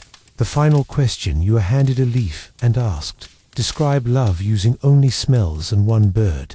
You panic. You say, burnt tortillas and a hummingbird trying its best. The crowd murmurs. Malinali raises an eyebrow. You have no idea if that means success or exile. The Verdiksha standing under the sacred love tree, awaiting judgment. The frogs are seated in front of you, like a very hairy jury. Malinali steps forward. Your trial is complete. She says. You nod. I humbly accept whatever fate the frogs decree. She leans in. You're weird. Then she adds, which means you pass. Your cousin claps. The frogs croak in harmony. One pees on your sandal. You are cleansed of the curse, and maybe, just maybe, liked. That night, as you lie on your mat staring at the stars, you hear soft flute music drifting from the plaza. You think of the poem, the fuzzy frogs, and the look on Malinali's face when she said you passed. You smile, and whisper to the night, burnt tortillas and a hummingbird, trying its best. There's a tension in the air tonight, a subtle crackle, like the gods are holding their breath. You feel it the moment your grandmother extinguishes the hearth fire and says, without looking up, tonight, the sky watches us. You nod, slowly, respectfully, and also because she's holding a clay torch soaked in oil, and you've seen her wield that thing like a champion. Tonight is Toximopili, the binding of the years. The night the Aztec calendar resets itself. The old cycles are tied shut, and a new bundle of years begins. It happens every 52 years. It just so happens this year is one of them. It's not a celebration. It's a cosmic negotiation. The gods agree not to end the world.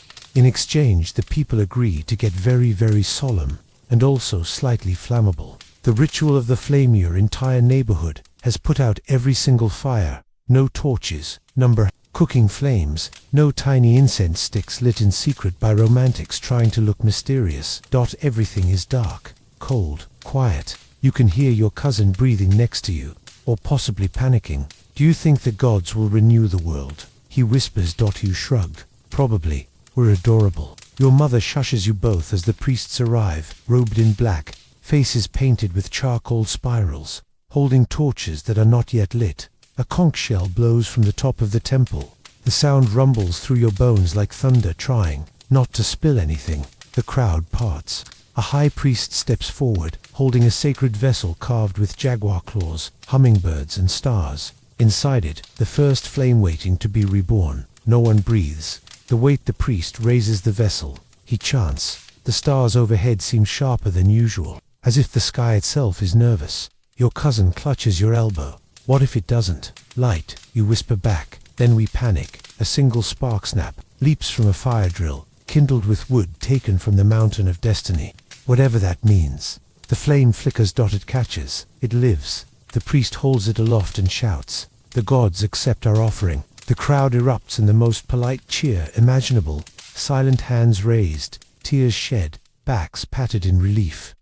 You feel it in your chest, a deep, ancient joy, like the world just got reapproved for another spin around the sun. Phase 2, carrying. The fire, the sacred flame, is placed in a large torch and passed slowly, reverently through every district of the city. You help carry it through your own neighborhood. Your job is not to trip, a job you take extremely seriously. At one point, your cousin stumbles, but you catch him by the sash. And now you're both convinced the gods owe you at least a good harvest.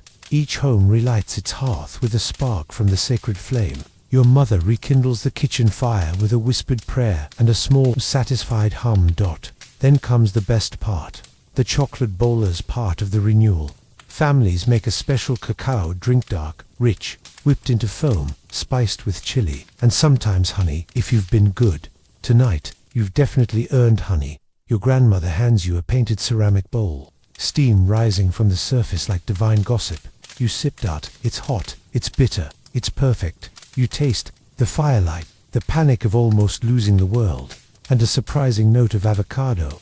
Your cousin gulps his and says, "Mine tastes like redemption and old socks." The fire dances now that the flame is back. The children light torches and dance in a great ring around the courtyard, tracing patterns of protection while flinging small sparks into the air. You join them. You jump, spin, laugh. At one point, your sash catches on a bush, and you perform what might be the world's first accidental sacred cartwheel. The priests nod approvingly. Probably that the final moment. At the center of the courtyard, the oldest woman in the neighborhood, Siwakotl Zitla, rumored to be at least 104, places a tiny glowing ember inside a hollowed obsidian bowl and whispers, "Carry this into the next world." Everyone bows, even the bats. The night ends with soft music-bone flutes, clay drums, and the kind of humming that seems to come from both your ears and your ribs at the same time. You lie down, warm beside the hearth, the smell of cocoa still on your lips, and think, we didn't end, we renewed. And somewhere up in the stars, you're almost certain someone winked. It starts with a riddle. Well, technically a man with a riddle, wearing 3 capes and a hat shaped like a duck. He appears just after sunrise, standing at your gate, chewing roasted corn and saying, "It's time you climbed the mountain." You blink, still holding a ladle of leftover chocolate from last night's fire ritual. "Which mountain?" you ask. He grins. "One tooth gold, one missing, one clearly borrowed." "The mountain, the one that whispers." "Naturally," you say. "Okay, but I need shoes." The journey begins within an hour. You, your cousin, the duck-hatted man who now insists on being called Master Cobb, and a very unhelpful donkey named Cacao, are trudging up a rocky trail lined with obsidian shards and wild marigold. Apparently, every youth must make this journey at least once, to the sacred mountain of Tualtecutli, the earth god, who is equal parts nourishing and terrifying.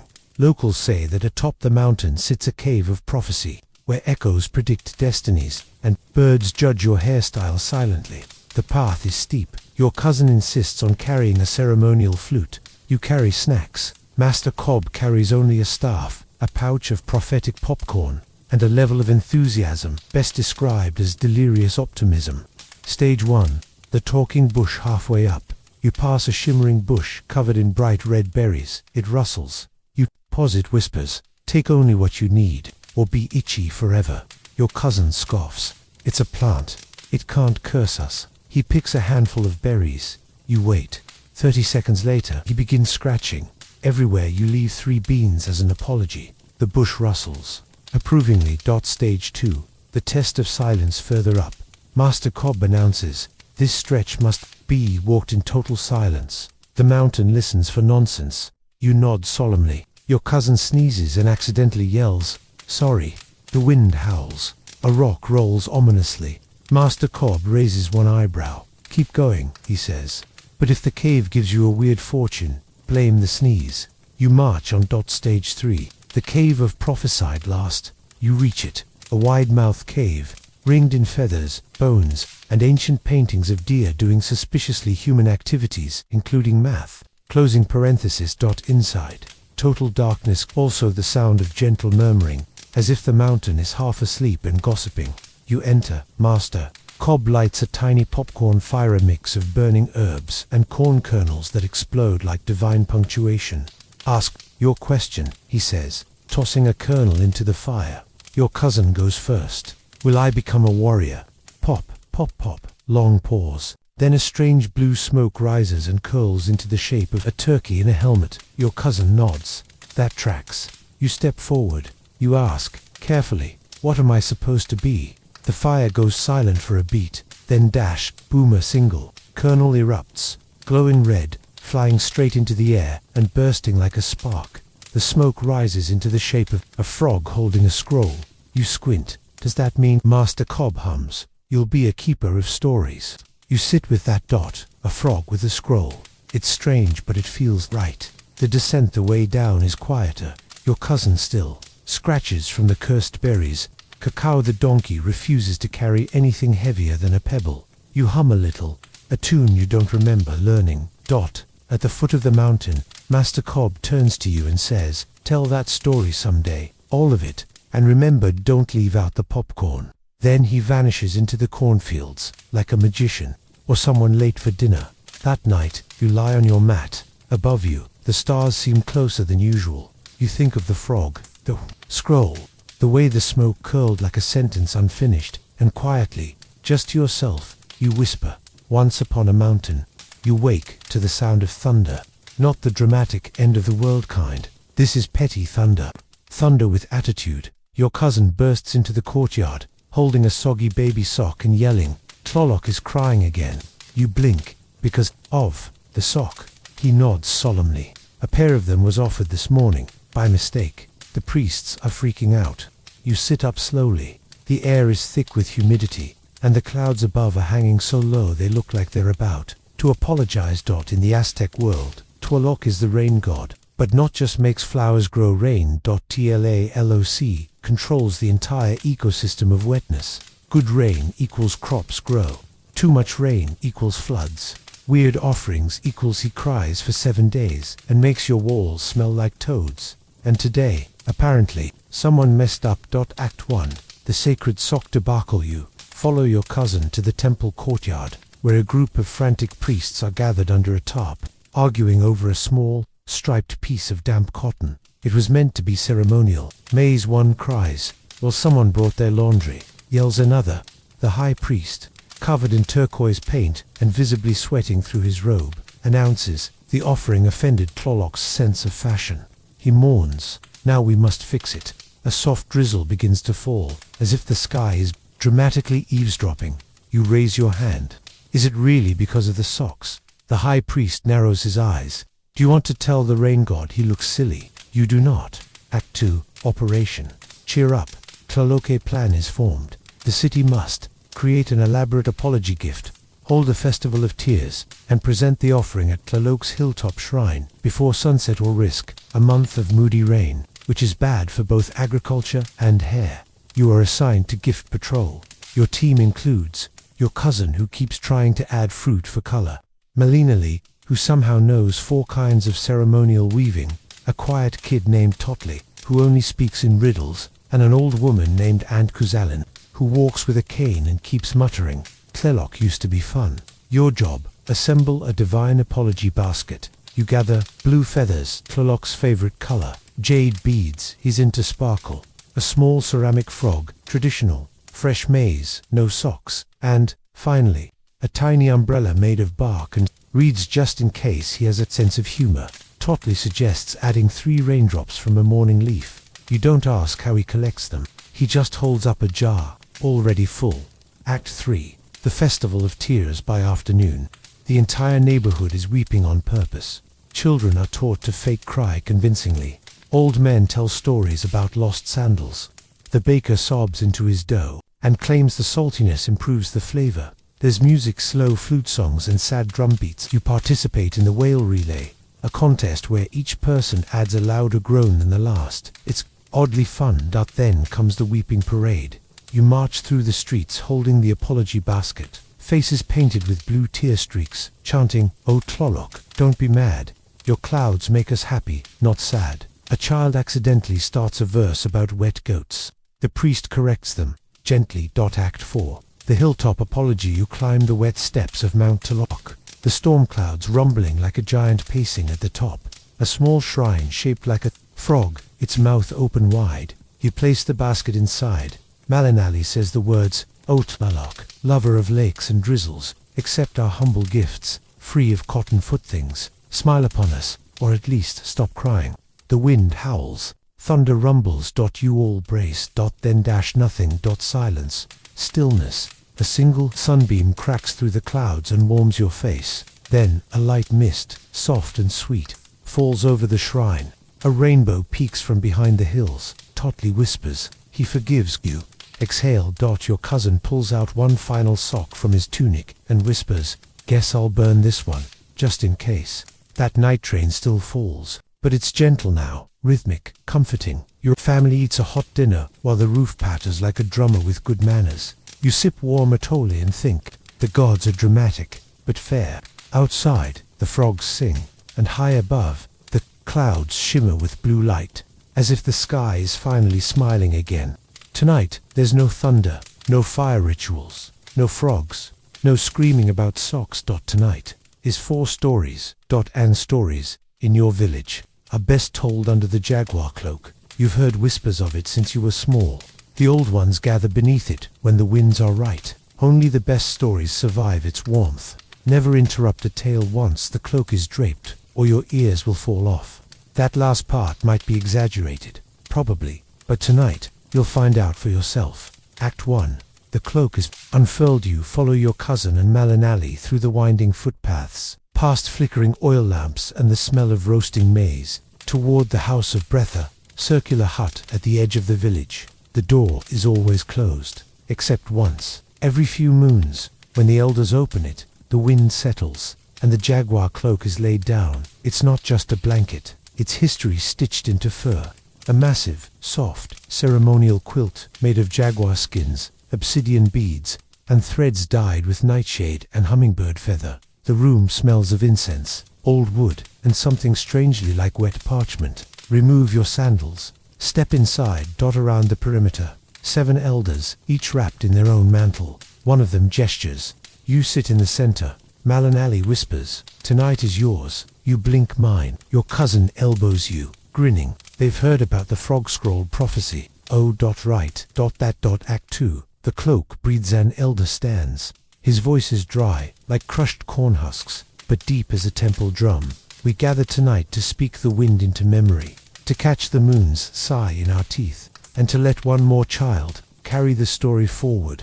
They gesture for you to speak. You panic slightly. Your throat feels full of feathers, but then you remember the turkey with the helmet, the game of hearts, the prophecy popcorn, the sock that almost ended the world. You clear your throat and begin. Once, in the season of stubborn frogs, the elders lean in. The fire crackles. The jaguar cloak shifts slightly, as if settling in to listen. You tell them everything, every strange, delightful, embarrassing detail. Your cousin adds sound effects.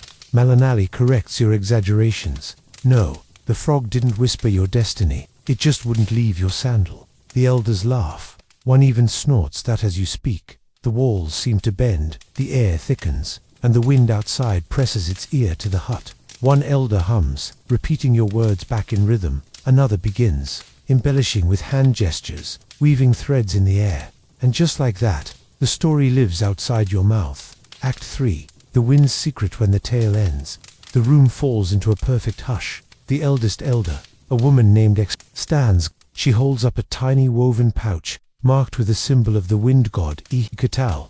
You have given your story, she says, placing the pouch in your hands. Now, he gives you one in return. You untie the pouch carefully. Inside, a single obsidian shard, a curled feather, and a whisper. Yes, a real whisper. You can hear it the moment you open the pouch. A voice, gentle, amused, ancient, says, "The wind remembers who listens." You don't understand it fully, but somehow, you know what to do. You place the pouch back inside your tunic, and nod. The elders smile. The jaguar cloak lifts itself. Gently like breath, exhaled folds into a resting pile. The night is complete. Outside, the wind is different, not stronger, not louder, just more aware. It flutters the torchlight, rustles the trees, and, you think, tugs at your sleeve like a friend with something to say. You look up and whisper, "I'm listening." It doesn't answer, but it doesn't need to. You wake up to drums. Not war drums, not rain drums. These are party drums.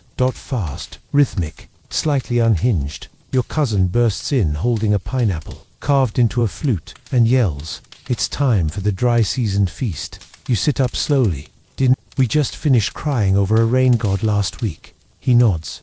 "Exactly, which means it's time to make fun of him." Ah, the circle of Aztec life. Act 1.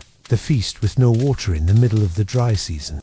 When the fields are thirsty and the sky refuses to weep, your village throws the most absurd celebration imaginable. It's called Tlakixit, which roughly translates to, "Let's act festive before our throats turn into sand." You know the rules. Every household competes to host the most ridiculous feast. The food must involve zero water. The entertainment must include at least one of the following: a dancing hat, an angry poem, or a chicken dressed as a cactus. This year, your family is determined to win.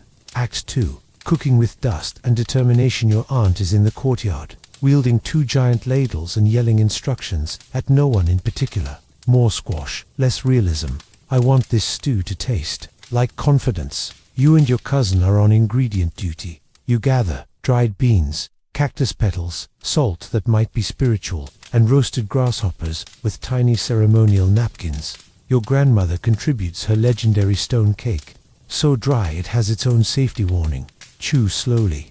Regret nothing. Meanwhile, your uncle is assembling the centerpiece of Ofringa, life-size sculpture of the sun made from mole, feathers, and crushed pumpkin seeds. You ask, "Is it edible?" He answers, "Not legally." Act 3. The hat arrives at year. The village borrows a ceremonial hat from the temple vault. It's enormous, feathered, slightly cursed. They call it Huihu sombrero, or the ancient hat of too much personality. Legend says it whispers advice to those who wear it, occasionally dances on its own, and once insulted a nobleman's chin and got away with it. This year, your cousin is chosen to wear the hat. The moment it touches his head, he straightens up and declares in a voice not quite his own, "I demand tamales shaped like lizards." Also, I can hear colors now. The crowd cheers. Someone plays a flute made of corn husks. You wonder if this is still a cooking contest or a gentle possession. Act 4. The Parade of Foolishness. At sundown, the feast parade begins. Each household presents their driest dish, their oddest talent, and their most theatrical excuse for not using water. Highlights include a woman juggling dust pies while reciting love letters to a cactus, a child dressed as Thirst, dramatically fainting into a clay bowl, and a goat painted gold, which may or may not be intentional. Your family presents the confidence stew, the pumpkin seed sun, and your cousin, now fully in sync with the hat, performing a sacred interpretive dance called the Lament of the Left Sock. It's bizarre. It's brilliant. A priest openly weeps. Act 5. The Judgment of Village Elder, known as Lady Saltflower, steps onto a raised platform. She samples each dish with the solemnity of a courtroom. Drama. She drinks from a cup of evaporated tea and nods. Finally, she turns to your family. She tastes the stone cake. Her jaw locks. She tries the confidence stew. Her eyes water. She watches the hat dance. She laughs out loud. Then she raises her hands. This year's Feast of the Dry Season champion is the family of the dancing hat. Your cousin throws the hat into the air. It spins 3 times, lands upright, and bows. Everyone applauds, even the goat, especially the goat. Act 6. After the feast that night, you sit with a warm belly and dusty cheeks, staring up at the stars. The dry wind brushes your face. The hat sits beside you, humming softly. Your cousin's hair is full of corn confetti. You whisper to the wind, "Did we win because of our food, or because of the hat?" The wind replies, "Yes," and you laugh, because in the Aztec Empire, sometimes the gods reward flavor, and sometimes they just really enjoy a good hat dance. It all starts with a turtle, a ceramic turtle, no bigger than your palm, painted with stars and wearing a tiny jade crown.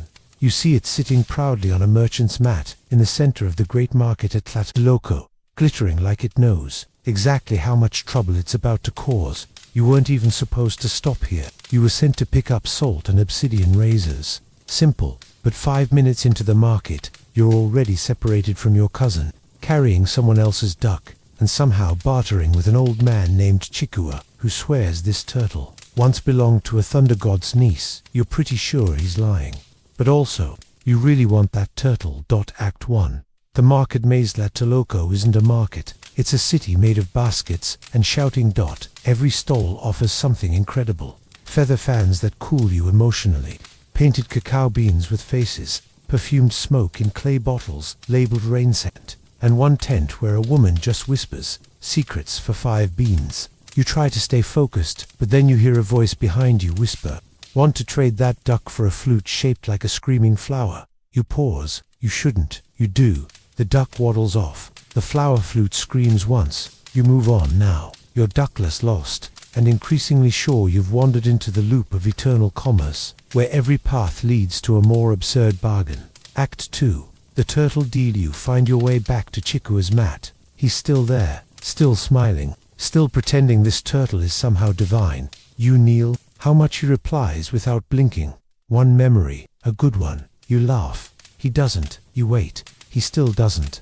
I don't think I can give you a memory." He shrugs. "That's fine. Most people trade themselves instead." You blink. "What?" He opens a little scroll. It reads, "One turtle of slight prophecy offers mild predictions, grants no wishes, sometimes glows, only accepts payment in personal absurdity."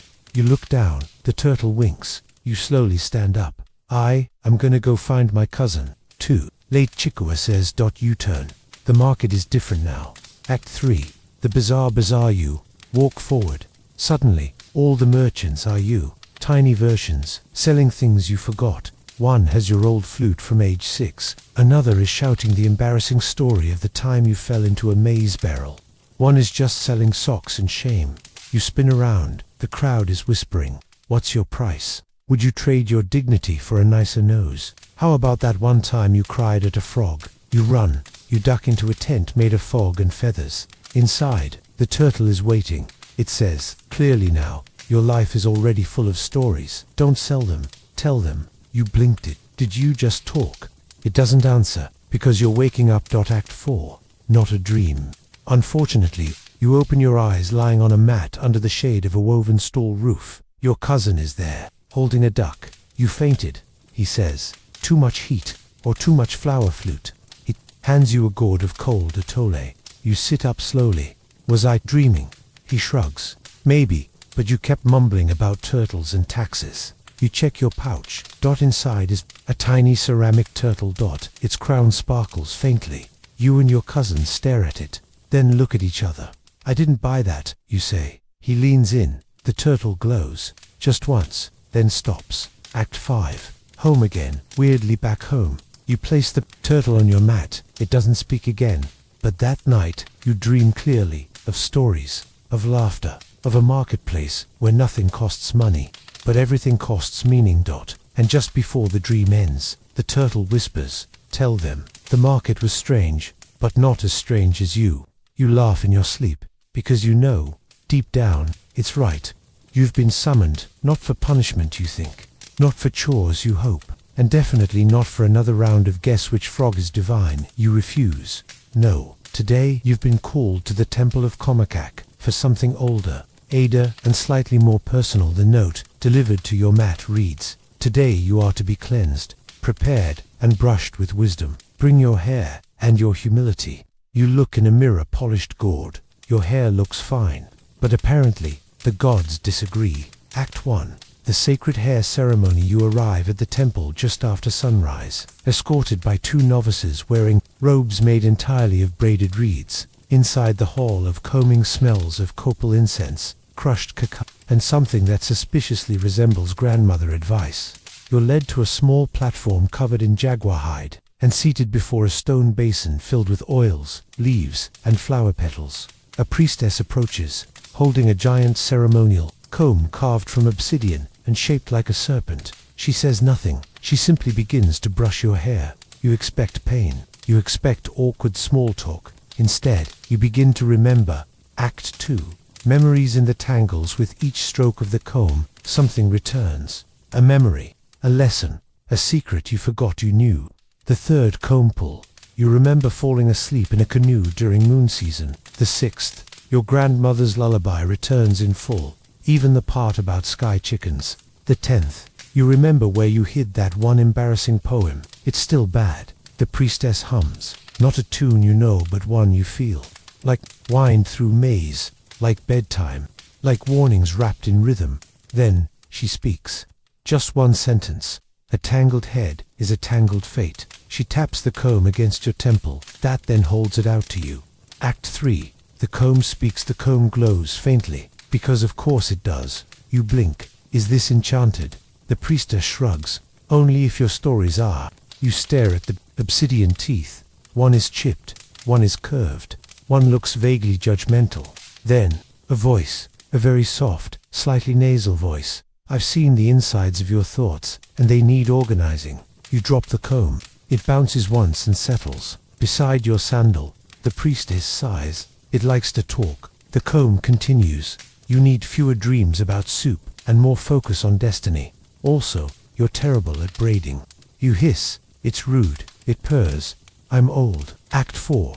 Prophecy via hair karate. Priestess takes back the comb, sets it gently in a clay cradle, and begins the final rite, the foretelling parting.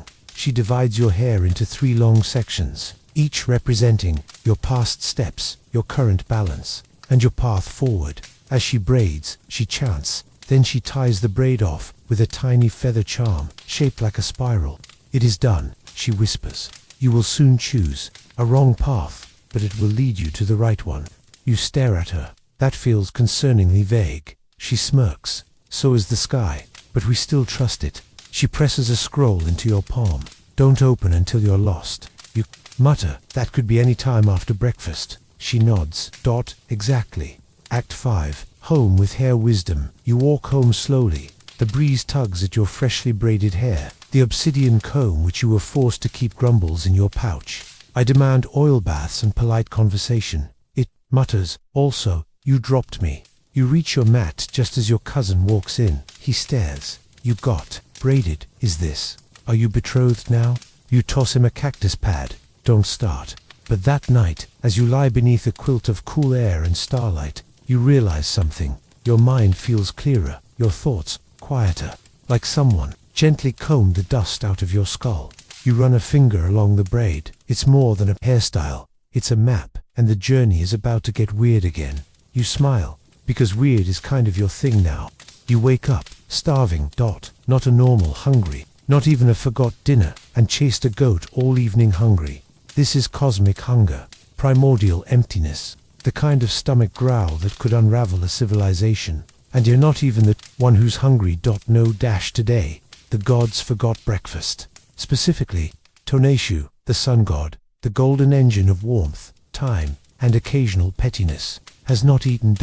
And if the sun god skips breakfast, well, let's just say everyone suffers.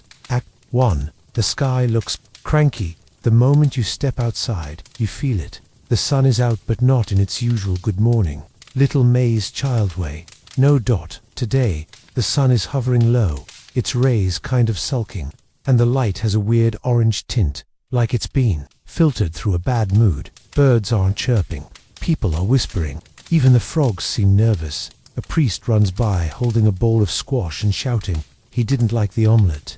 Your cousin joins you, chewing nervously on a tortilla that may or may not be ceremonial. Tonashu rejected for different offerings. He mutters, "He said the cacao tasted too desperate." You blink. Wait, how do we know what he said? He shrugs. He carved it into a cloud. You both look up. A puffy annoyed cumulus floats by, vaguely spelling out the word Blek. Act 2. The search for the perfect offering. The elders gather in the plaza. They declare an emergency. If Tonashu remains unfed by midday, he may fall from the sky, or worse, boast a passive-aggressive eclipse. A list of forbidden offerings is read aloud. Basic maize to pedestrian cold fish, insulting. Humble, flan, not flattering enough song lyrics. He's heard them all, so now it's up to the community to create something worthy. You, for reasons unclear even to you, are nominated to lead the offering council. Your cousin immediately declares, "Let's bake a cake that sings." You say, "No." Malinali says, "Let's tell him a story so delicious he eats the words." Totley, still speaking only in riddles, says, "Feed him what he's forgotten." You pause. That might work. Act 3. Cooking the forgotten breakfast. You dig through ancient scrolls, ceremonial menus, and dream fragments whispered by crickets. Finally, you discover it. The sun's original breakfast, long lost to memory. A single golden tamale, shaped like the morning star, a bowl of laughing beans, soaked in honeydew and riddles, and one soft-boiled egg. From a bird that does not exist anymore, you will improvise. With the help of 6 grandmothers, 3 apprentices, 1 hallucinating spice vendor, and a mildly psychic parrot, you create a meal so aromatic, so radiant, it almost hums with power. You place it gently on a jade tray. The sun begins to flicker. You climb the temple of the sun, carefully holding the tray, whispering apologies to the wind for every time you ever skipped breakfast. Act 4. Breakfast is served. You reach the altar. The sky dims. You kneel, place the tray on a polished obsidian slab, and wait. A single sunbeam breaks through the clouds, spirals downward like a ribbon of fire, and touches the food. The tamale glows, the beans giggle, the egg levitates slightly. Then the tray disappears in a flash of golden light, and above, the sky laughs. Not thunder, not wind, a deep, radiant laugh. The sound of a stomach finally satisfied. The sun brightens, warms. The birds resume their bickering. Someone nearby faints in sheer relief. You sit back. Your cousin appears, panting. You did it. You fed the sun. You grin. I hope he doesn't expect dinner to... Act 5. The reward of a well-fed god. That night, the villagers celebrate with music, dancing, and the distribution of comically large tortillas. The sky stays bright longer than usual. Even the moon seems impressed. You receive a small gift from the high priestess, a tiny sunstone amulet, warm to the touch, pulsing gently with gratitude. You press it to your forehead, and in your mind, just briefly, you hear a voice. "Thanks, kid. Same time tomorrow." You laugh, because breakfast for a god is a responsibility, but also a kind of cosmic friendship. And hey, if the sun ever gets grumpy again, you know just the recipe. It begins with a whisper. No, not a human whisper, a mask whisper. You're walking through the market, minding your business, possibly stealing a third roasted cricket on a stick, when you pass a stall covered in colorful, grinning masks, and one of them whispers your name. Pista, you're there. Kid with too many thoughts. You freeze, you look left, then right. No one notices. The mask is staring straight at you. It's carved from wood, painted gold and turquoise, shaped like a smiling jaguar, with obsidian teeth and feather eyebrows that are way too confident. I've been waiting. Put me on. Naturally, you do the sensible thing. You scream and run away. Act 1. The festival of the disguised divine. By the time you make it home, you're out of breath and slightly glittery. Your cousin is already there, tying fruit to his belt. You gasp. A mask talked to me. He grins. Of course it did. It's festival day. Right. Today is the Zogsotelwetsi, or the festival of the falling fruit. But more importantly, it's when gods and mortals swap places, disguised by masks, costumes, and absolute nonsense. The rules. You wear a mask so ridiculous that not even your mother can recognize you. You perform strange tasks whispered by the mask. You eat snacks that may or may not be symbolic. The goal. To confuse the gods. Or maybe become one for a day. Act 2. You choose the mask sort of back at the stall. The talking jaguar mask is still waiting. You came back, it says. I respect your poor decision making. You hesitate. I don't want to do anything cursed. The mask snorts. I'm not cursed. I'm opinionated. You pick it up. The wood is smooth, warm. It purrs. Your cousin gasps. That's a Tezcatli poker mask. God of shadows, mischief, and awkward timing. Perfect. You put it on. Act 3. Mask instructions. Unhelpful edition. The moment it touches your face, the world tilts. Colors shift. Sounds turn into flavors. You suddenly know everyone's favorite fruit. Yours is secretly guava. You've been in denial. The mask whispers. Step 1. Speak only in riddles for the next hour. Step 2. Steal a melon without touching it. Step 3. Confront your inner corn. You groan. Your cousin appears, wearing a mask shaped like a turtle, riding a cloud. He looks at you. You open your mouth to say, "Nice hat." But instead, you hear yourself say, "The shell of time carries rain, but not thirst." He blinks. "Are you okay?" You nod solemnly. The cactus judges those who sprint. Act 4. When the mask takes over, you begin to walk differently. Not bad, just mysteriously on purpose. People move aside. Children giggle. One priest bows. You accidentally convince a group of dancers to form a spiral and chant backwards. The mask whispers, "Good, very good. Now steal the ceremonial fruit pyramid." You pause. That's illegal. Not if you do it with metaphor. You end up composing a haiku so moving. The high fruit priest weeps and gives you the pyramid willingly. You eat exactly one slice of mango and declare yourself the temporary god of fruit logic. The crowd cheers. The mask laughs. You begin to wonder if maybe you're actually good at this. Act 5. The mask's true purpose. At sunset, the festival quiets. Masks are removed. Songs are sung. Offerings are made to the real gods, who hopefully had a good laugh. But your mask, it won't come off. You tug, twist, beg. One more thing, it says. Look in the obsidian bowl.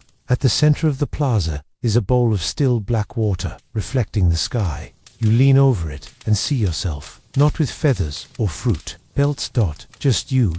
Tired, joyful, confused, alive. You are always the mask. It says. Then it fades, not falls off, just dissolves, like fog at dawn. You blink. Your cousin appears, sticky with fruit. You done.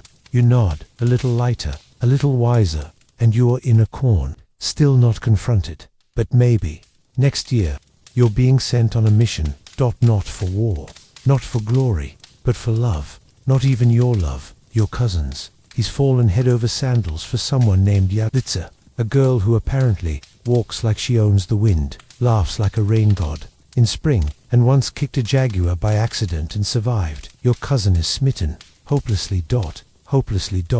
So naturally, he wants confirmation from a bird, specifically a parrot rumored to predict romantic futures, hidden deep in the rainforest, known only as Chikji, the oracle of love and seeds. You try to say no, but he already packed your sandals. Act 1.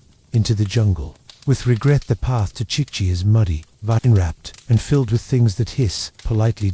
Your cousin is bouncing ahead like an enthusiastic squirrel, clutching a gift basket of cocoa nibs, pickled flower petals, and a comb because parrots have grooming standards too.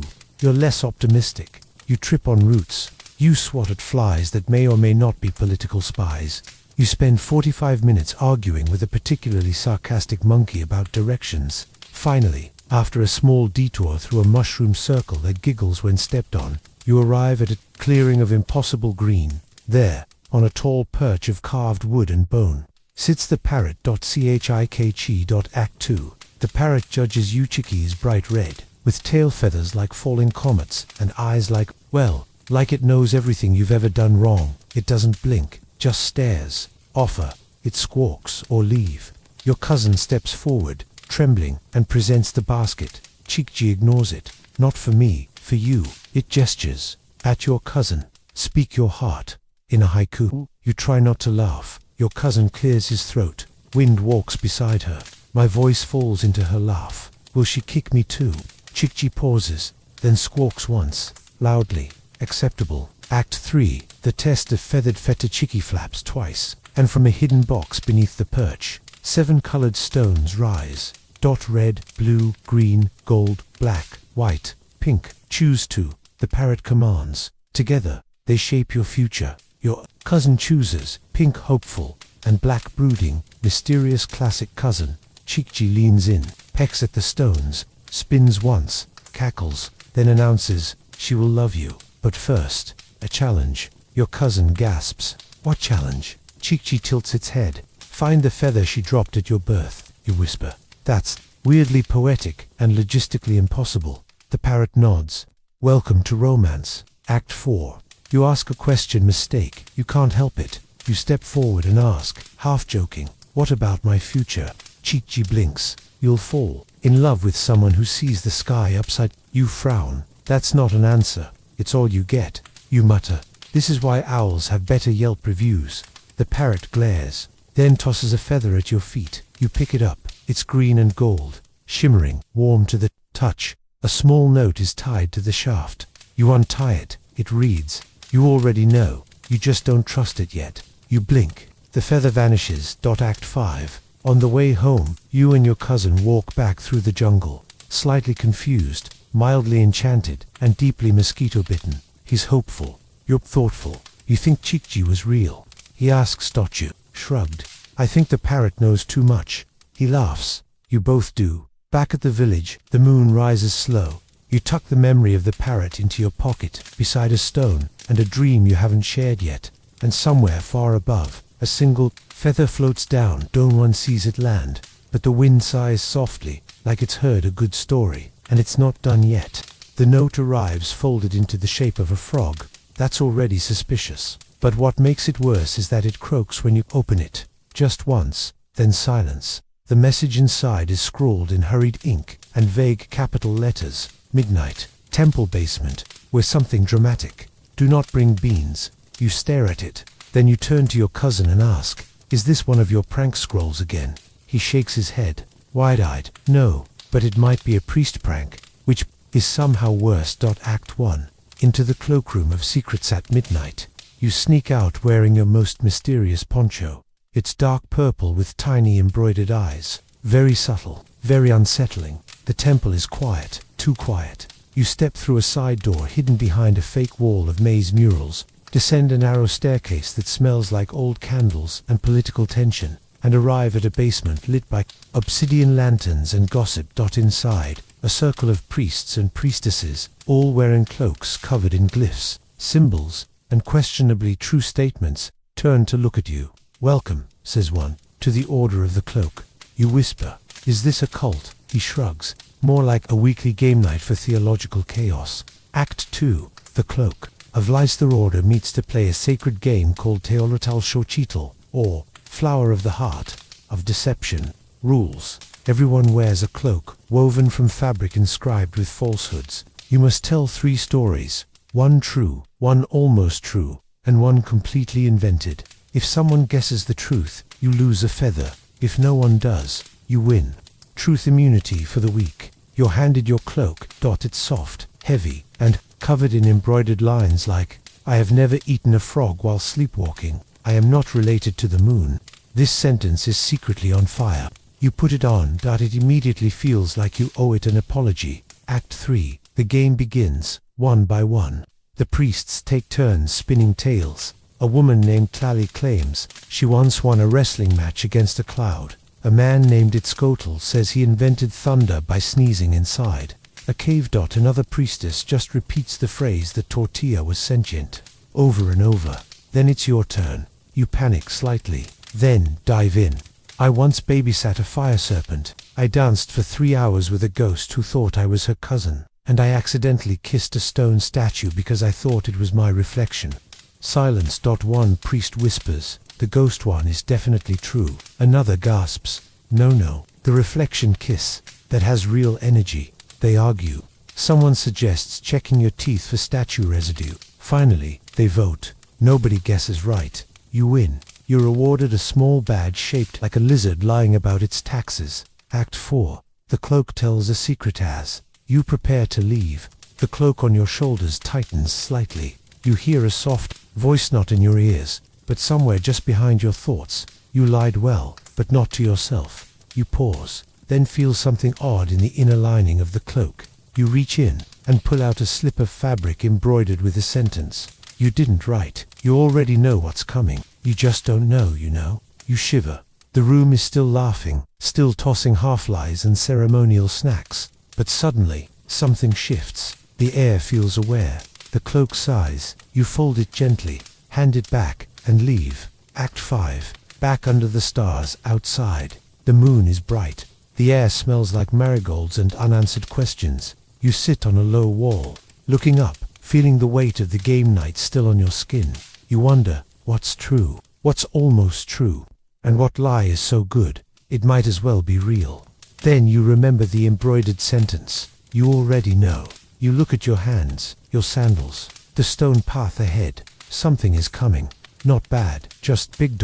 And maybe, just maybe, the truth is already curling beneath your tongue. Waiting, you smile, because for once, the night lied beautifully and you let it. You dream before dawn. Not the usual dream, where frogs wear sandals and mountains whisper about taxes. No. This dream is still. Clear. You're standing at the edge of a lake made of molten light. The water doesn't ripple. It remembers, above you. The sky is not the sky but a great woven cloth, pulled tight and trembling, like it's holding its breath. In the center of the lake stands a figure, not a god, not quite human, but familiar. It's wearing your face, a little older, a little softer, and smiling like it knows the final chapter. You've walked the empire, it says. Now, wake up to it. You do that. Act 1. The empire breathes. The morning air is thick with dew and birdsong, not the frantic birdsong of festivals or jungle drama. This is soft, steady, a lullaby sung. Backwards. You rise slowly. Your cousin is already outside, staring at the sky. It's different today, he whispers. You look up. The sun is rising perfectly centered between 2 stone pillars on the horizon, casting a path of light down the main avenue. Villagers gather in silence. Even the children hush. You step forward because something is pulling you, something that started 24 days ago. You don't even need to speak, you just walk. Act 2. The path of Echoes. You walk the path. Details unfold that shouldn't be here but are. The mask from the Festival of the Gods sits atop a carved stump, smiling faintly. A feather from Chi-Chi the parrot flutters past your foot. A jaguar you once saw in a dream pads silently beside you, nodding like an old friend. The comb that once whispered prophecies rests on a woven mat beside a bowl of flowers. You pass them all, not collecting, just remembering. At the end of the path stands an archway of maize and stone, tall and humming with warmth. The same voice from your dream whispers again. This is not an ending, it's a remembering. You step through. Act 3. The quiet ceremony on the other side of the arch. A circle of elders wait, silent. They beckon you to sit. In the center lies a small flame, flickering but calm. Each elder steps forward and places something in the fire. A string of beads, a drop of honey, a page of symbols you once traced as a child. You reach into your pouch and find, without knowing how or why, the green and gold feather from the jungle. You place it in the fire. It vanishes without smoke. The fire grows brighter, and then nothing, not a sound, just breath. The moment stretches like soft cloth in the wind. Then an elder speaks. You have lived one day in our world, a day long, strange, and full of mirrors. Now it will live in you. Act 4. The return. There's no ceremony to leave, no spell, just silence. You walk back the way you came, and with each step, the details of the day begin to dissolve, not like forgetting, but like absorbing. The jaguar nods once more and vanishes. The path shortens. Your cousin joins you.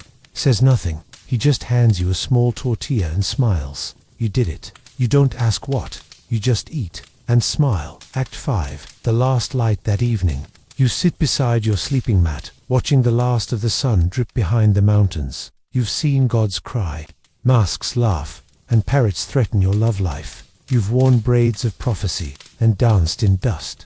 You've bartered for turtles that spoke truth. And now, as the empire settles into soft shadows and cooking smoke, you're just you again. Not a chosen one, not a priest, not a joke told by the stars, just someone who lived a day in a world that remembers everything. You lie down, the wind hums, the night exhales, and you drift gently into sleep. Greater than, end of script. Sweet dreams.